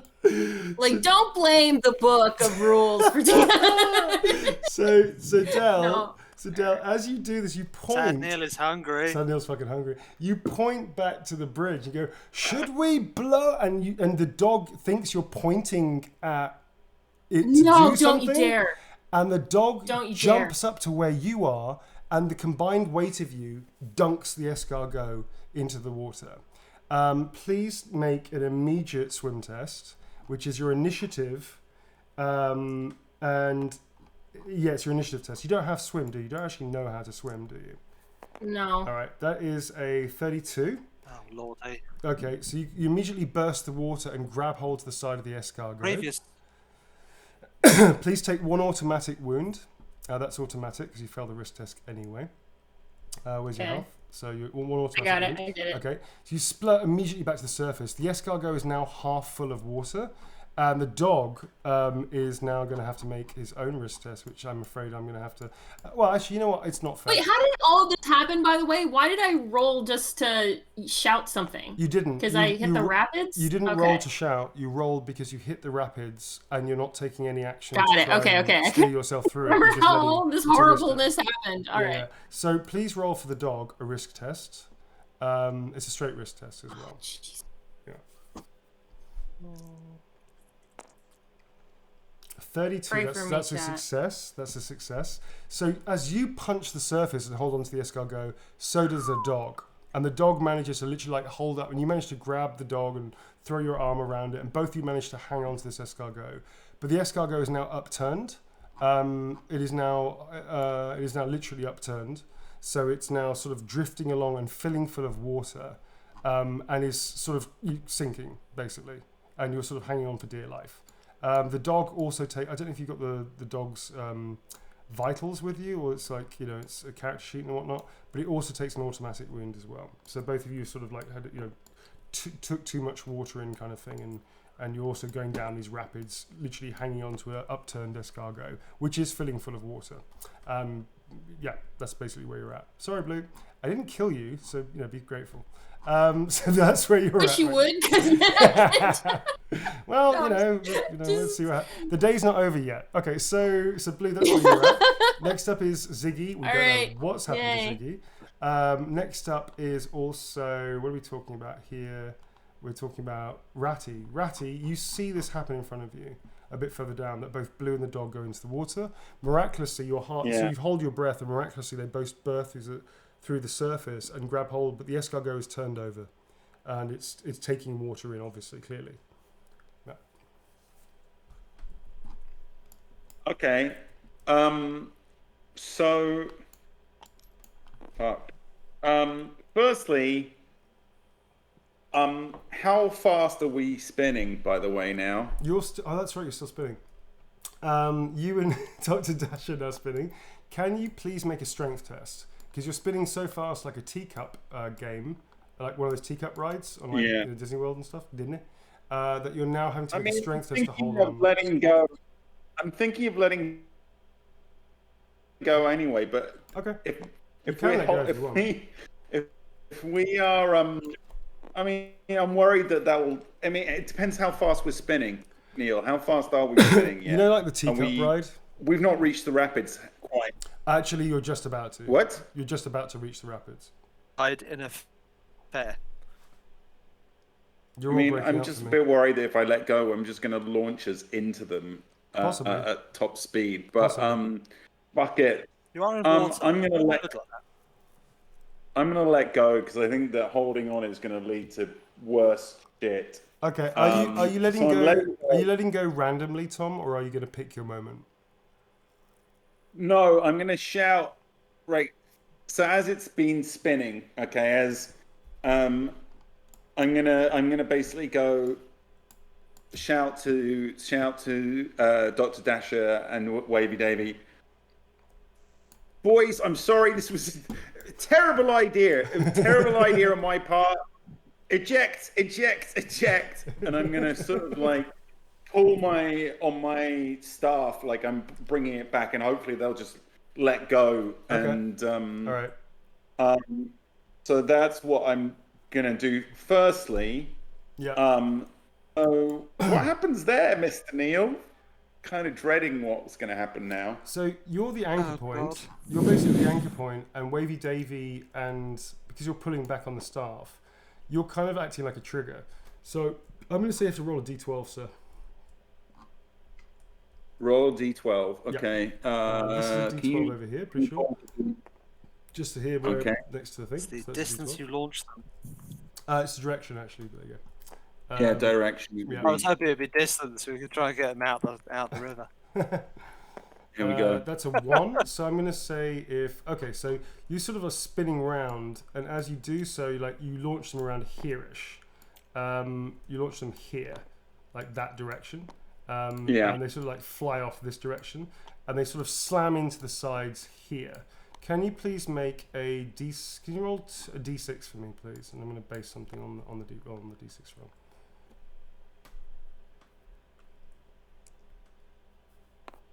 Okay, so 1. Okay, cool. So actually what you do is you sort of like release them, but as you it's a 1. So as you release them, they actually slam into the side of the river, but there's a whole bunch of like river roots, of like tree roots and stuff that are hanging over. And actually what it does is it actually manages to sort of decrease their speed a little bit. So it sort of acts like a sudden brake for their escargot. They smash through it. Okay, I shout, I meant to do that! Okay, cool. So you meant to do that? You're still traveling at speed, but those two have slowed down. You notice that the zombie horde has like seen them and is now turning towards their position, but they are moving down the river still. They're just a lot slower than all of you now. Del, you've now gone past the bridge. Bondo and Ratty are coming up to the bridge. That's your action. Bondo, it's now your go, sir, and Mary Louise. Bondo. I feel every time it's his go, we should. I think I'm gonna follow. Carry on. No, it's your go, sir. Yeah, it's literally your go. Right. Okay. I'm gonna follow the Dell model and hunker down. Okay, cool. So you Just get everyone to just duck down. do you say Get anything past to the Mary bridge, Louise? be done with it. Yeah. I don't like the look of this, sweetheart. I don't think it's gonna go. Bondo doesn't think it's gonna go very well. Okay. So you hunker down. I don't think we made you make a test yet. Can you please, because you're in the rapids right now, can you please make a risk test plus 10, because you had the sense to get something to act as a kind of oar, which is that piece of wood that you have in your hand. So just plus 10, unless you have row or river law or anything like that. 50. 50 nice. on the nail. 50 on the Oof. nose.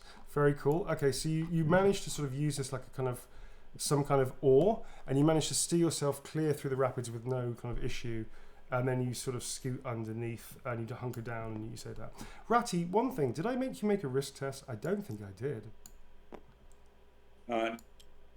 No, you did not. I did not, did I? Can you please make a risk test, sir? Yeah, that's a percentile one, right? Isn't That's it? 50-50, so 50 or under, sir, is what you want. That's the 50-50. Yeah, yeah. Unless you have river Hang law on, I'm or just row steering or over to anything these like dice. Do you Okay. have river law or row, anything like that? With No, I have none. I have nothing like mighty that. rolls, that's 11. 11. Very nice, sir. Nice. Very nice indeed. Through sheer idiot savant magical luck, or the force or something, you sort of drift easily through the rapids, doing nothing and just staring and blinking occasionally, and slowly rotating. No. the afterglow. I like to think that move I did with the spinning around and then jettisoning The extra weight, the dead Dr. weight. Dasher and Davey. So they kind of went into a nice sort of slow down spot where they're going to kind of gently cruise through. Meanwhile, I perfectly angled my escargot so that I just kind of hit this perfect angle so that I just shot through the rapids without Basically. any kind of issues. You basically So the whole move, you slingshotted your way through the rapids. I slingshotted through the rapids through sheer fucking luck, just through absolute sheer bloody-minded luck. What I'm going to say is that actually you did it so well that you actually scooped past the bridge, and you're kind of like in your barrel, just like staring straight ahead. You're barely moving. You're like sort of like this, just like staring like this, like that, as you like warp speed your way past it, and you actually overtake Bondo and Mary Louise Butterford, and sort of now level to level with Dell. In fact, you're actually approaching where Dell and the doggo are holding on for dear life to their escargot. That's how well you do that roll. You just like and start like zooming towards you. You're sort of neck and neck with them. You can give them a little wave if you want, like a little ratty wave. No, I want to try and help them, but that's next turn. That's another option, I guess. Okay, so that's your go, sir, and Bondo, you've had your go as well, right? That was we just established. We went back on ourselves a little bit. Next up is So from here, you don't know what's Dr. Ashton that they've now following you behind like this. All of you have sort of got through the bridge, okay? I'm going to say, and the other villagers as well have pretty much got through. So most of the people that are here, from behind you, you sort of see the skeleton horde, anybody that's caring to look. The skeleton horde has now reached the edge of the bridge, and they are sort of like, this guy's fighting with a two-handed axe and is like chopping its way through. He's doing a very good job. And you just hear in Casalid, which Bondo is the only person that probably understand it, which is, blow the bloody thing! And this other dwarf over here that has a little sort of like one of those old-fashioned like explosive detonators, like this, like with a little beak that goes down like that. He just like, I can't remember the chord now, there's a term for them. He just like, it's a plunger detonator. So he just plunges the detonator and the whole bridge just goes ba-boom and explodes like this.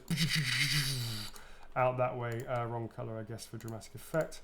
Sorry about your picture there, Jim, but I think this is a good use of it. Like that. Bah!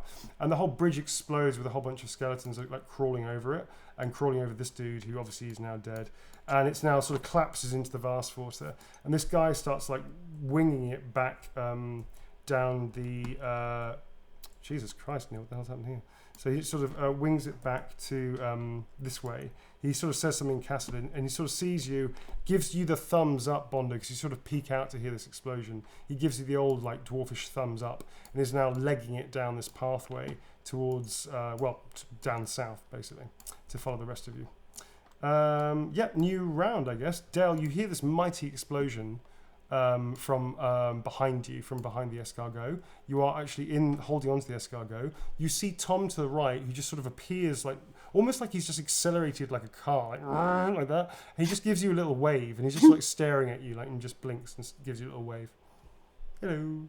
I'm actually, Ratty is actually standing upright, kind of like almost like straight, balancing, like 1 foot on the edge of the escargot, just kind of cruising, like arms on hips, like, hands on hips, just kind of like there.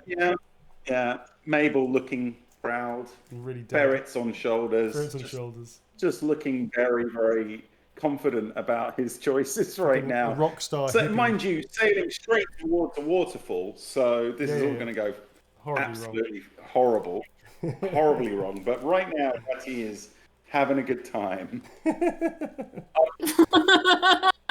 the way, I am going to try and help Del. I'm not. No, that's my question for my action here is like seeing him, we lock eyes, and I would like to, like, I kick off of my escargot, like just to get momentum to get to his. Yeah. And because his isn't flooding, so just even grabbing hold, and I have Fleck by the collar. Okay, you can try this. And kind of yank him alongside me. You can totally try this if you want. Okay. So you're going to have to. Where did your characters go? They all disappeared. Jim, what did you do with the characters, Jim? Jim. Oh, I don't know. Where you've got rid of all the characters, Jim? No, I have not. I was painting this. Where are they? They've disappeared. I don't know. I'm not the keeper of the characters. No, you're not. You've definitely eradicated them. All right, fuck it. Okay, I'm going to try and summon our characters back and see if I have. Nope. That's dice. Fuck, Jim. You just deleted all the fucking characters. That was not. I have not deleted anything. I created some circles and some lines. Here, look at the pretty colours. This was Jim. This was not. I might have to wind. Okay, we've lost all our characters. Let me see if I've got backup characters. I'm pretty sure I do. Yeah, here they are. Here's the backup characters. Do I have a backup Del? Shit. I'm pretty sure. Oh, that looks like a backup Del. There we are. Okay. Del was over here. God, I am semi-destructively. No, I've got Del here. That's fine. All right, there we go. Okay, so we've got some of the characters back. Fucking hell. All right, so there's. I think we've killed Mabel. Pin that on me, motherfucker. we've lost Mabel. Mabel's dead. Okay, so Mabel might be a goner, mate. Sorry, dude. Sorry, Tom. What the hell are we talking about? Oh, well, I mean, Mabel was very. I was impressed with balancing it. I never thought it would last forever. I know. It was the dream, wasn't it? It was living the dream.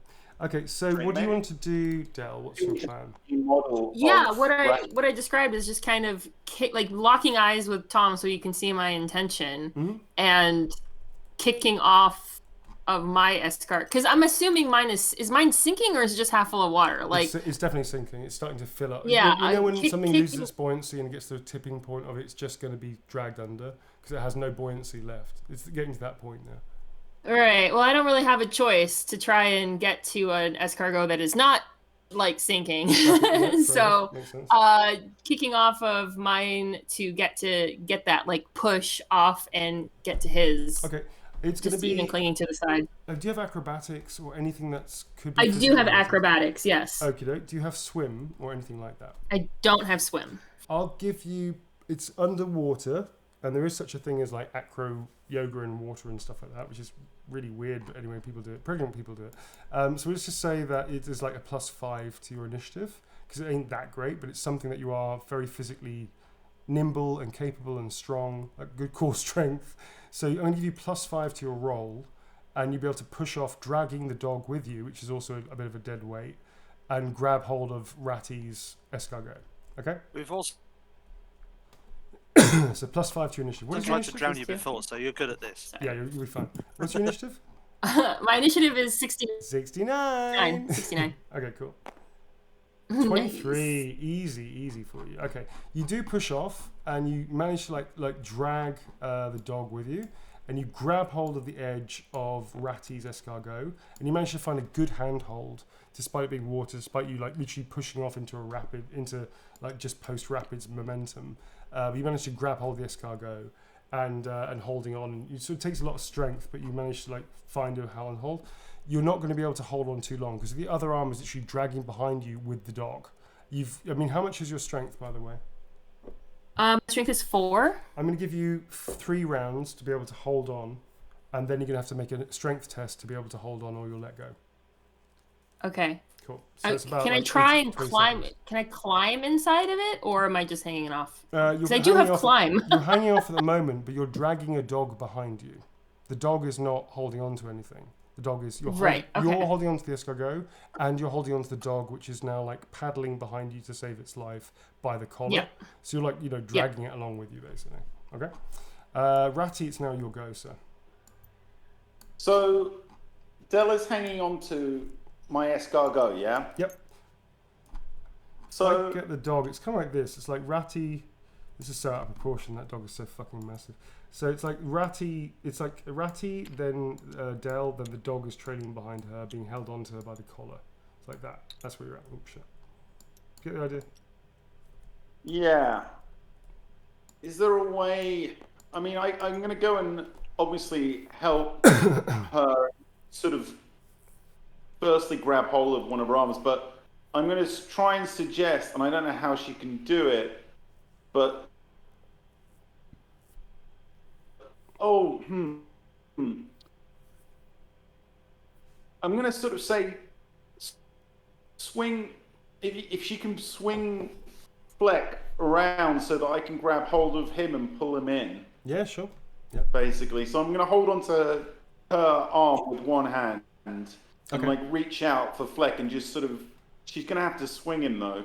Okay. I mean, the only other thing I could think of is if I sort of somehow spin the escargot so that he sort of brings Fleck up to the side of it. Maybe if you can sort of pivot it so the momentum of the turn turns them into a better position. Yeah. Yeah, you've got 2 choices, Tom. I'm not going to give you any help with this at all, so it's up to you.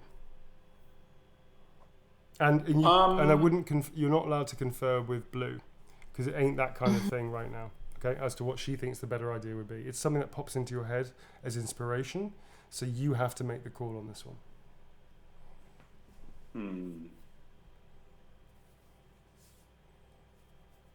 Gonna have to be.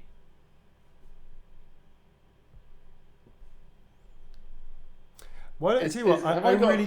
I really need to go to the toilet. Hang on. I really need to go to the toilet. I've been holding this the entire session.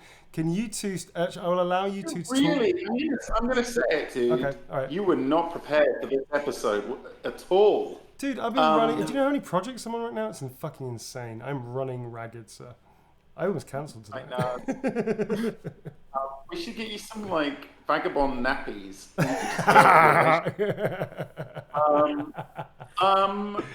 Okay, go to Lou, and I'm gonna. All right. We're totally gonna confer while you're at. No, we're not. Don't worry. No. I tell you what. I'm allowing you to confer so I can buy some time to get to the toilet. How about that? I'll give you that time. Okay, go. Yeah. I'm gonna run. So you have. Good. We'll be good. I'm gonna run. All right, my thinking is I feel like I'm as good as dead. So I would like to. My thinking is to save the dog because he's just an innocent. He doesn't know what's happening. He's probably scared. So I would imagine as I'm hanging on to your escargot that I'm already kind of trying to haul him up. So maybe you can catch onto his collar and haul him up, or however that can work. Like that's what I was already thinking before you even said anything. Is save the dog. Question is will like because you've already just done a strength test to hold on, right? I don't know if Neil will allow you to do another one to move. I have a worry, guys. I have one worry. Whatever you plan, that it doesn't involve just hanging on to the side will involve another risk test. Yeah. Well, yeah, but that's embarrassing.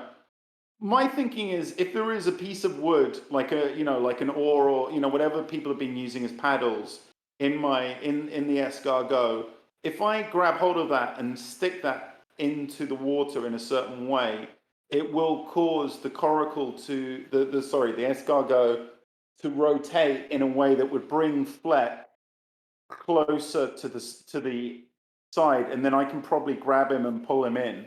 But that's going to require several tests on my part. Or, I mean, we can just continue to try and just hang on. Well, you're going to have to get in at some point because we are heading towards a waterfall. Yeah. I think, see, once we got Fleck in, getting you in is going to be easy, right? It's easier because you're not holding on to him. True. That's why I'm prioritizing him. Just, because once he's in, you can almost pull yourself in. Right.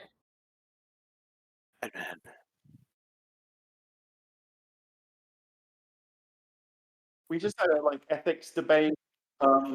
Basically, we just discussed all the ways that you're about to be a total dick.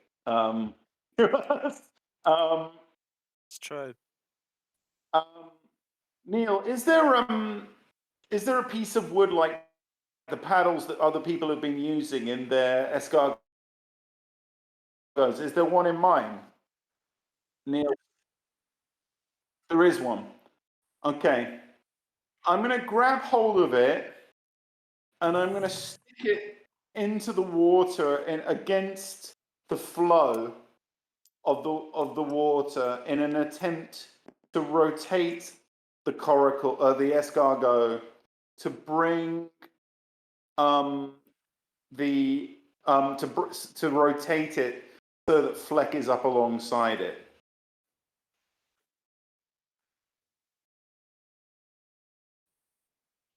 Okay. Yes.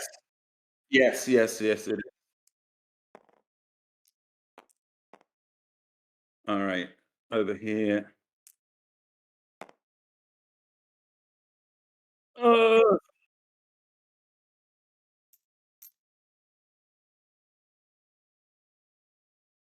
Neil, I think you're muted. Chat. No. Oh. Oh shit! I think I'm muted. Sorry, folks. Okay, yeah, chat. We can hear you, but chat can't. That's okay. Not much happened actually. I said basically yes. Yes. I'm now unmuted. Thank you very much, Blue, for that. That was a really boring expert. Tom just went okay, fuck you, and then nobody would know why. Okay, so Tom, your paddle sort of goes into the water, and you don't lose hold of it or anything stupid like that, but you can't quite fight the current. And each time you put it in, it sort of whips out of the water real quick. And it goes like that again. You try it again, it does that. So the theory is sound. You just haven't quite got the angle or the strength or the knack to do it. Yeah, so you can try it again next round if you want. I'm going to allow you that. Okay. And you're sort of kind of also holding on to her hand, which is on the edge of the escargot. Yeah. Do you know what I mean? You're helping them, so you know that she can hang on for a little while, but at some point, one of you or both of you are going to let go. That's just the way it is. Yeah. Okay. So that's your round. Bondo, you are now your round. All right. You've breezed through this explosion. You're with Mary. Where's your character gone? Where's your character? Here it is. Okay, let's use this character here. All right, so you've now got the dwarf. You talking to me? No, I'm talking to Bondo. So Bondo, you, Mary Louise Butterford, and the dwarf are now sailed past the explosion. Obviously, you were away from the explosion when it happened. It was a massive explosion. You sort of noticed that one of the dwarfs sort of did one of those dwarf things of sacrifice for the greater good, which is very dwarfish, which you're down with, which is deeply cool. You also see that now Dell and the dog have managed to sort of kick their way off their upturned escargot, and now holding on for dear life to Ratties. Dr. Dasher and Wavy Davy just managed to get through the explosion without being hit, and are okay. You can see them behind you, which is really a big relief. And Ziggy, none of you know what the fuck happened to Ziggy. What do you want to do, Bondo? You can see that these two, they're struggling to get them in, but sort of you think you understand what Ratty's doing, which is trying to use the current to turn the escargot to then help Dell and the dog kind of reach the escargot, if that makes sense. You're behind them and you won't be able to accelerate to them, but what do you want to do? Not a great deal, really. Just Ziggy, I know I can't get any closer. Yeah, Ratty seems to be struggling with getting what you realise he's doing, because you understand the science. He seems to be struggling with doing it. Right, fair enough. Does that make sense? Ratty, try that bit of wood on the other side. Yeah. Okay. So you shout that out to Ratty. Yeah. So Ratty, with the insight that Bondo's give you, because he does understand such things, I'm going to give you an additional +10 bonus because he's sort of giving you instructions of where you should be placing the paddle. Okay. Okay. Cool. New Lovely. round. Del, you are now all safely past where the skeletons are. The tempo of the river is picking up again. It is getting faster as before. And as you turn the corner, you hear from one of the villagers or people in front of you, "Waterfall! Waterfall ahead!" And they shout out, basically, you've got something like 5 or 6 minutes before you hit the waterfall. That's sort of like the general consensus. But nobody's, you see a few of the villagers getting their paddles and trying to steer the escargots, but they're not trying to steer directly to the bank, but they're sort of aligning themselves a little closer towards the bank. So it's still and you know from experience, the waterfall is a good walk away from here. So you've probably still got another 5 minutes or so before you hit it. But they're all just passing the message down the chain, if that makes sense. Yep. Cool. Del, you're Got hanging it. on. You've got the dog. You're feeling a bit of a strain. You see what Ratty's trying to do something at the front of the escargot. Bondo's called this instruction out. "Ratty, the other side with your paddle," and all that kind of stuff, right? So something's going on, and I guess it's probably to help you. Although you don't know them that well, maybe you're trying to kill you. Don't be paranoid. No, I definitely trust Ratty. All right. So Ziggy holding yeah, on to you. Ziggy's not even top 10 of my priorities right now. I mean, I don't have to make a strength test because you said I could have that for like I'm still just holding on to the dog. 2 more rounds, I'd say, to be up before you have to start making a test to hold on. Yeah. Yeah, I don't. Could make one to try and you could make a strength test to try and swing. Well, it wouldn't be swing because you'd be fighting the current. It'd be more like pulling up like a bicep. I was gonna say it's more like hauling him up to the edge. You can try that if you want. You can try that if you want. Yeah. I'd like to try that. Yeah. Okay. So roll your D100. Oh, sorry. 15. Okay, cool. All right. So you actually sort of look at the dog in its eyes. Fleck looks back at you because it's sort of like half turning its head. And there's just like this moment of pure joy and love that you feel for the dog. And it just goes like that. And through the cuteness level, which just pings inside your head, you hulk out. And inspiration. Ratty, behind you hear this very deep guttural like roar from Del as she just bicep curls the dog straight towards her. And she grabs it like kind of like a headlock. And then just puts its paws into this. It's a mother's love. It's a mother's love. It's one of those mother's rage moments. And she just drags the dog up to where she is. Now the dog and her are now sort of hanging onto the edge of this escargot. And she's sort of just holding this dog and holding herself. And the dog's got its paws on with a bit of purchase. So both of them are now sort of, you could reach down and pat both of them on their heads now. Nice. I mean, mainly I'm actually going to be... I sort of basically pull my wizard robe, which is an inn I stole from an inn. Yeah. I'm pulling that together because I know that what comes next is Fleck, doing the rapid dog shakeout thing. Okay. Sort of basically get into the. And then just immediately sprays. You're going to waste a round just preparing a towel, basically. Oh no! I mean, I missed. Is Fleck not in? No, they're not in. They're hanging on the sort of like the middle or the bottom of the escargot that's visible to the water. They're definitely not in the escargot yet, mate. Neither of them. Oh, sorry. All right. I drew a picture of kind of roughly where they're at. So the escargot is like this. They're like here. Oh. They're like holding on, and you're like standing here going, "Hello." That's basically like this teacup is there. They're holding onto the edge of the teacup like this. Okay, well, I'm going to pull the piece of wood back in that I was using to try and steer back in and drop. I'll drop it on the floor of the escargot, and I'm going to go to Fleck and try and lift him in. Sorry. Yeah, you're going to try and lift him in. Cool. Okay, that's a strength test. Straight strength test, please. So your strength is 40, right? 4. Yeah. 40.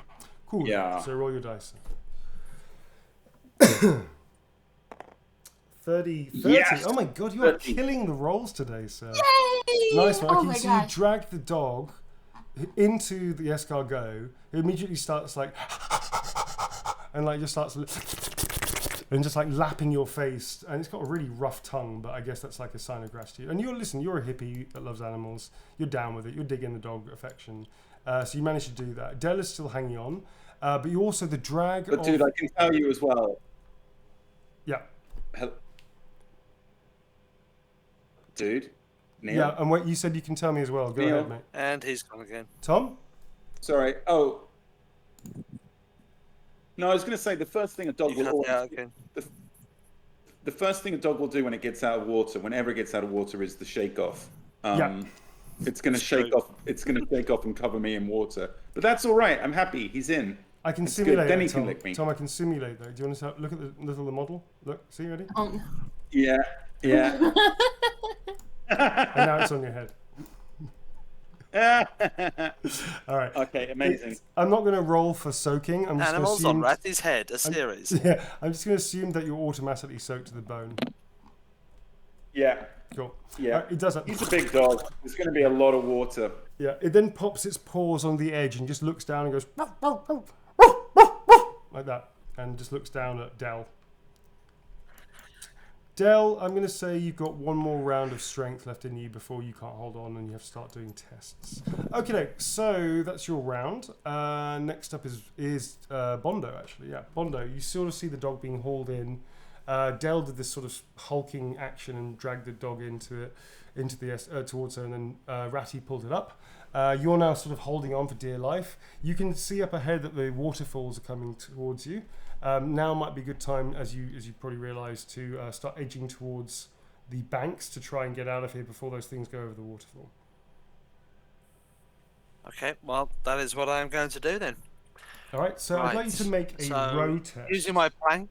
Yep, cool. Row test. Yeah, this is an average. This is going to be an average of your strength times 10, so as normal, which would be 40, or was that 30? 30. 30.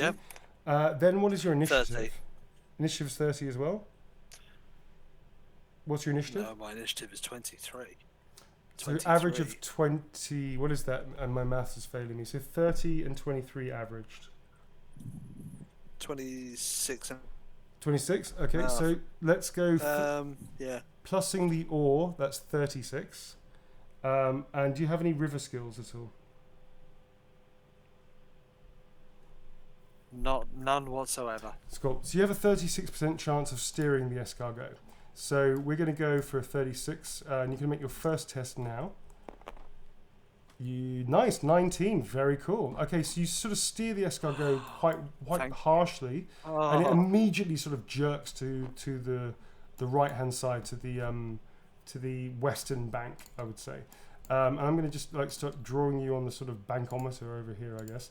So let's go. This is not representational as such, folks. It just reminds me where everybody is. So if we put, let's put Bondo, Bondo's barrel. Bondo's barrel is like sort of this way over here. Dell and Ratty are this side at the moment. And I guess that's all the people that we're really concerned about. So Dell and the dog and everybody over here. And Bondo, your barrel is over here. Dr. Dash's barrel is wherever the fuck they are. They've been deleted, fine. So anyway, they're going to be fine. That's okay. All right, so you are getting close to the bank. I'm going to give you both of you, Dell, all three of you, Dell and Ratty and Jim and Bondo, you all have to make now 3 rolls. Same thing, strength initiative averaged, to sort of drag yourself through steering to the edge of the bank so you can get out of the bank before you hit the waterfall. The waterfall is about 3.5 minutes away from your position. So let's just put a nice, delicious waterfall image there. And for no reason whatsoever, I'm just going to put a big skull. And just if anybody needs remembering, that's what it is. So first test is here, second test is here, third test, baby, is right on the edge of the waterfall. Yay, and maybe put a little smile. Yay, underneath it. Bink. Well, that's too much. All right, fine. Anyway, you get the idea. It's like Hitler. God, it does a bit, doesn't it? Okay, let's get rid of that because we don't like Hitler's a bastard. So let's get rid of that. Right. Mr. Skull. Okay, that's the waterfall edge. So you're sort of like Person. you're sort of like pootling along this way quite happily, and then somebody screams, "Waterfall!" This is test 1, which you have now passed. You're sort of now here in the middle. You need to take another test or 2 to get to the edge here. Tom and Blue, you can now make a test. So I'm going to say you have to pick one of your initiative and strength, because I'm going to say one of you is going to grab that ore thing. Okay, unless Tom, you want to take, you have the ore, so you can take the first step if you wish. You don't know the mechanics, by the way, sir, so please role play. So I'm going to make a test to see if we can steer to the side. Yeah, which is average of your initiative and your strength together. Okay, so that is 76 divided by 2 is 38. So I've got to get under 38. Yeah, 38 or under on your D100 roll, sir. And is there anything else I can do? Is Dell still hanging onto the side at the moment? Yeah, you can. I'm going to say you can hoik her up. Together, you can hoik her up quite easily. I'm going to hoik her up. I'm going to use my. Hoik. Because let's face it. Consider yourself hoiked. Yeah. I'm going to say on Blue's round, because you have the ore, on Blue's round, she can crawl up you helping her drag her into the escargot. I think that's fair. She hasn't done anything right now. So on Blue's round, she sort of crawls up you and you give her a little bit of an assist. So now all 3 of you are safely in the escargot. Okay. So your round, that's why Blue can't go on this round, because your round is the one, you're the only person that can steer. I think that's fair enough, to be honest. Yeah. So, yeah. Okay. So am I... Is that my go? Is that the whole go? Or no, your go is to steer. Can I still make the test? You can still make the test, because her go is to climb up you kind of thing, like a ladder, and your go is to steer the damn thing. All right. Okay. I'm going to roll them for that. I don't suppose there's any way can she help out, like... No. Not in the future test, maybe. Yes, maybe in the future test, but on this one... She add her strength in or something like that. Yeah, potentially, yes. I don't know. Yeah, potentially, yes. Okay. All right, well, I'm going to roll this and let's find out what happens now. I'm going to attempt to steer.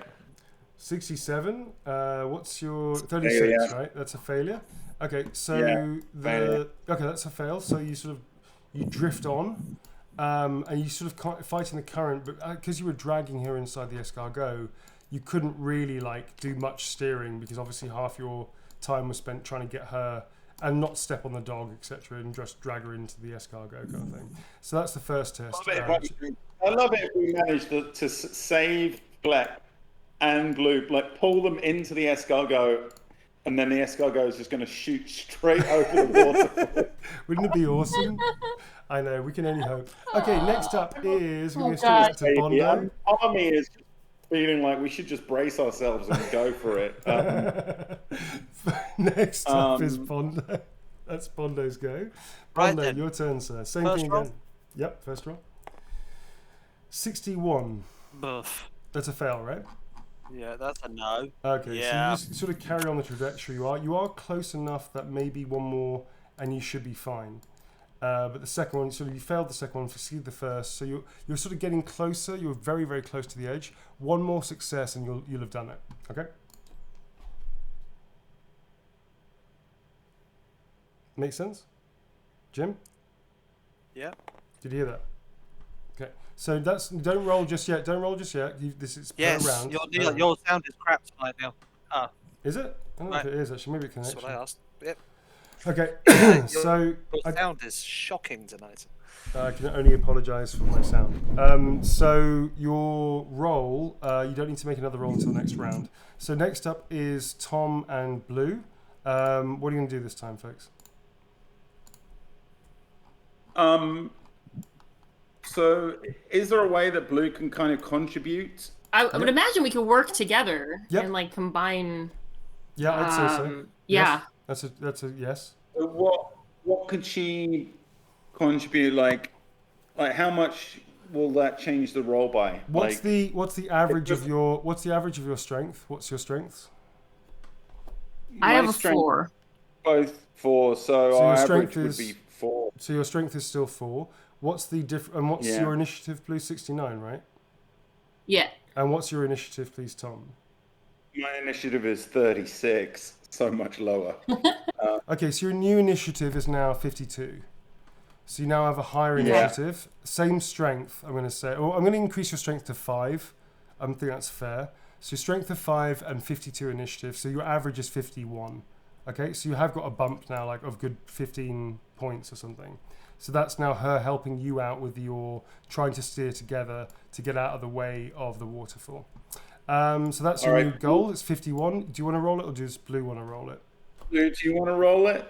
You've been doing really well. I have not been doing so well. So Yeah, The but kiss the of average, death words uttered by Blue. Anybody had that on the bingo? You're most welcome. That was the kiss of death words. There you go.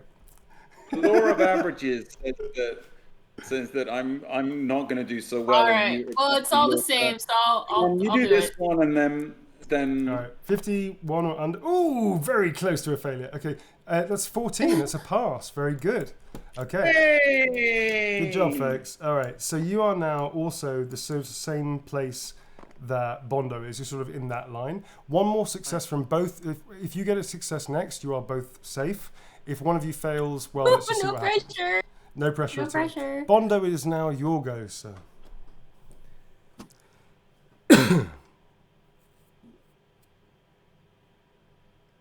Jim? Right then. Yep. No, well, I can pass that with luck. Where is it? So I haven't even seen it.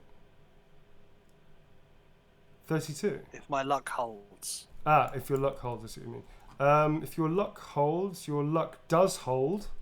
Your luck holds for the day. You have the luck skill luck, which is the bane of all GMs. You manage to, just at the last, you basically brace the oar into the water. You sort of feel the oar slipping and you feel like you lose control, but right at the last moment, Mary Louise Butterford sort of takes the oar with her hands as well and just gives you a little flash of her eyelids, and her muscles in her arm just bulge noticeably. And both of you, through the power of love, perhaps, steer the escargot to the bank, smack into the bank, and you both grab the root system and drag yourselves out onto the river shore. The escargot, It's a beauty.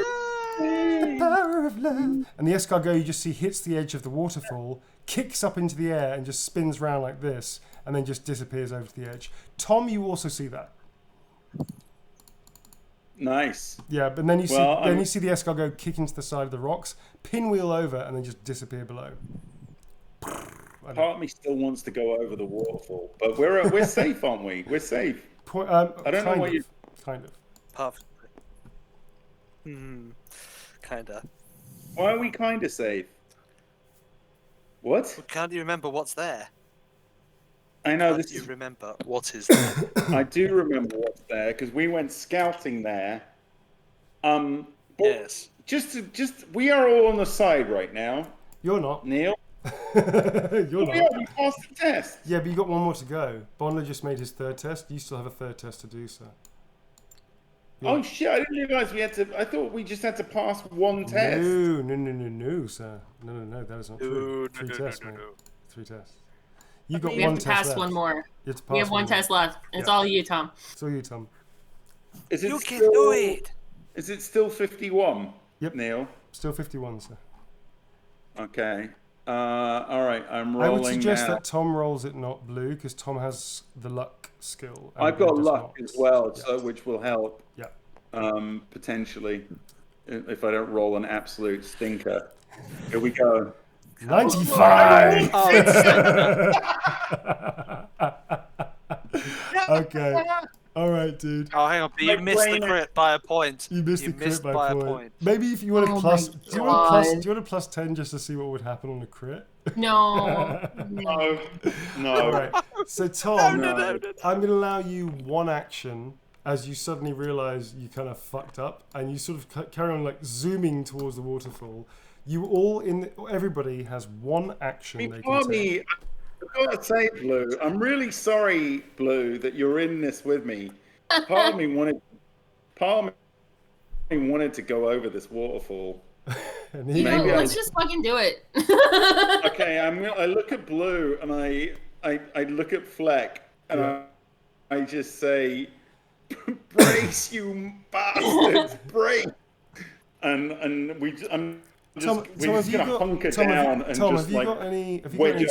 Tom, have you got any experience points left? No. Oh, okay, all right. So you just scream out, "Brace, you bastard." Yeah. Hang on, let me just see if there's anything I can do right now. Nope. Float. Okay. Nope. I have no. I This ain't is got it. enough. All right. I ain't got enough MP. All right, folks. So Bondo, as you and Louise Butterfoot sort of stand up and dust yourself off, hold each other in an embrace, and the dwarf as well, you sort of pat him on the shoulder. You turn and see Ratty, and as he digs his oar into the side, kind of pretty much following your trajectory, the oar just snaps. And he just sort of like holds it up and just stares at this broken stump of this sort of like quasi oar. And then he just looks at you. And then he just sort of like puts his hand to his head and just gives you one of those like old 2-finger salute kind of things. And then he, Fleck, and Blue all like Del all stare at each other. And the barrel just goes straight to the edge and just goes boof at this and just like hangs in the middle of the air like this. And then just drops over the waterfall. And at that point, folks, we're going to hold the game. Yeah. Yes! What a stinker. What an asshole I am. Oh Sorry, my folks. gosh. Waterfall hanger.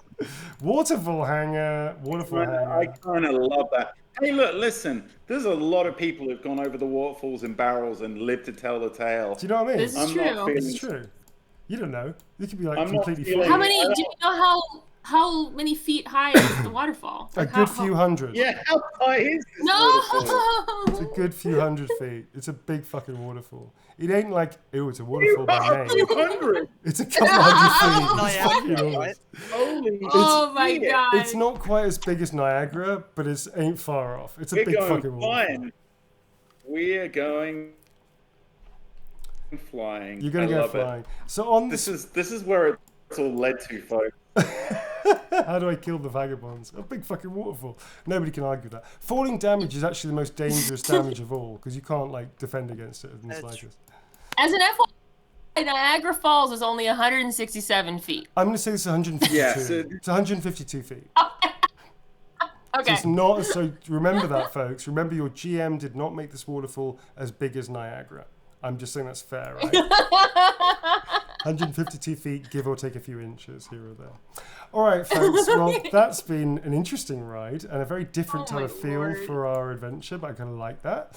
Hope you had fun. Thank you very much to the mods. Thank you very much to all of you watching. Thank you to you Vagabonds for playing along with such spirit. Oh, Yes. That was a great one. I really enjoyed it. It's been weird, but awesome. And sorry about any technical Thank difficulties we you. had with Thanks for microphones. DMing with style and conviction. Yep. Well, you know, I'm You have building a to try and conviction. kill you all. I want to try and do it classily. You know what I mean? Dude, I believe in you, man. You're gonna do it one day. Okay, Yeah. cool. And where the fuck is Ziggy? And there's yeah? a will. What's up with that? All right, folks. Where the Yeah, fuck good is question. We'll Ziggy? see him sail off the side of the waterfall next, I reckon. It's only if it's funny. Okay, folks, so here is the thing. Thank you very much. Who is the player? And I want to get this out to chat. Player, can you, chat, can you please decide who is the player that deserves to flip this table the most?